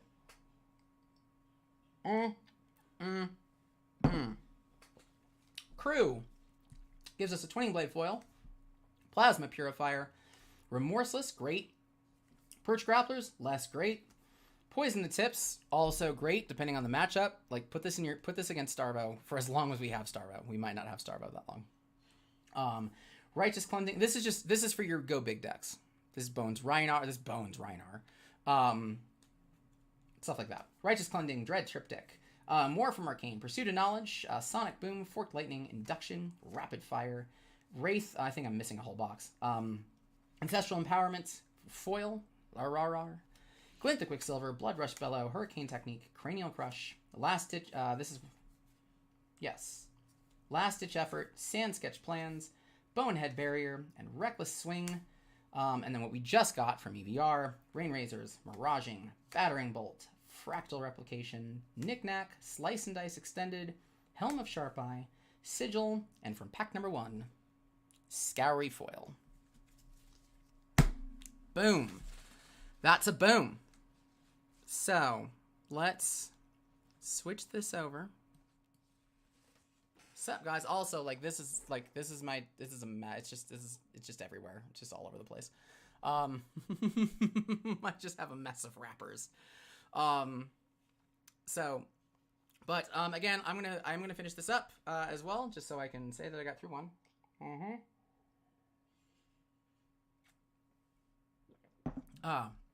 Again, thank you guys so much for joining.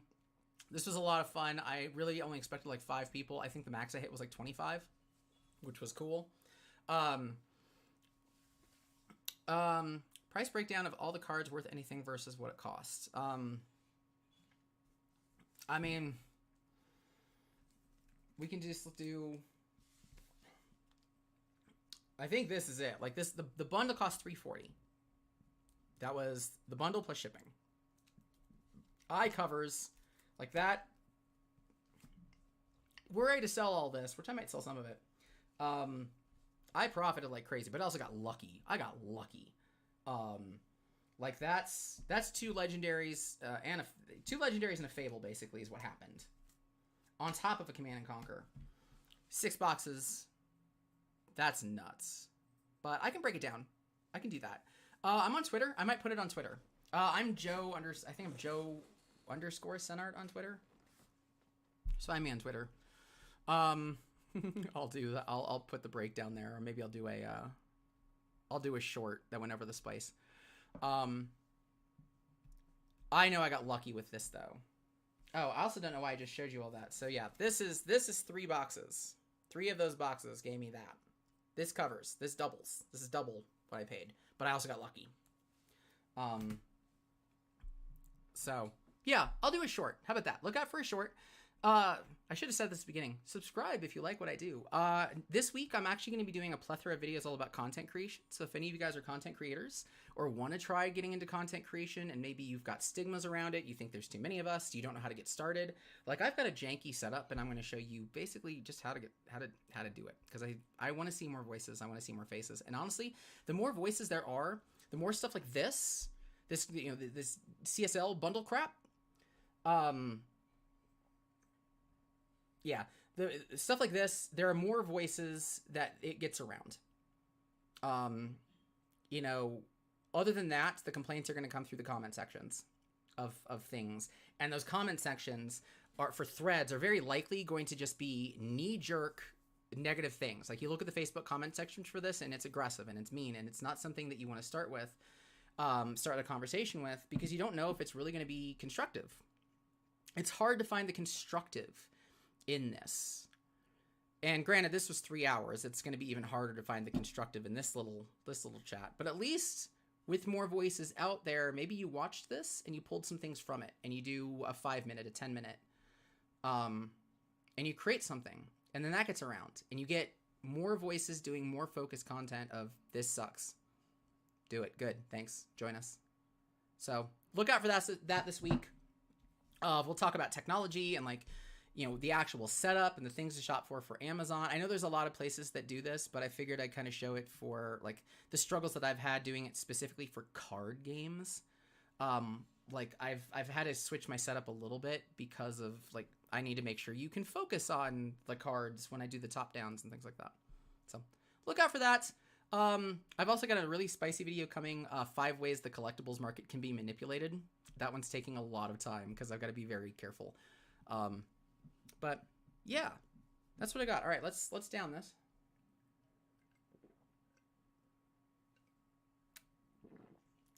There we go. Thank you. So like I said, I'm going to take a little of a break. I might be back. It'll be a surprise. I'm not going to tell you when, but I do want to sort through this stuff. I also have some work to do. I have work to do today. I'm going to hang with the wife a little bit. So yeah, if I see you later, I see you later. Awesome. If not, I will definitely make sure to post. This is what I was able to get out of these 6 boxes. That is why I did this, and I don't want to abandon that. And yeah, I hope to see you guys soon. Cheers, everyone. Thank you guys so much for joining me on this little journey. It was pretty crazy, but I had a lot of fun.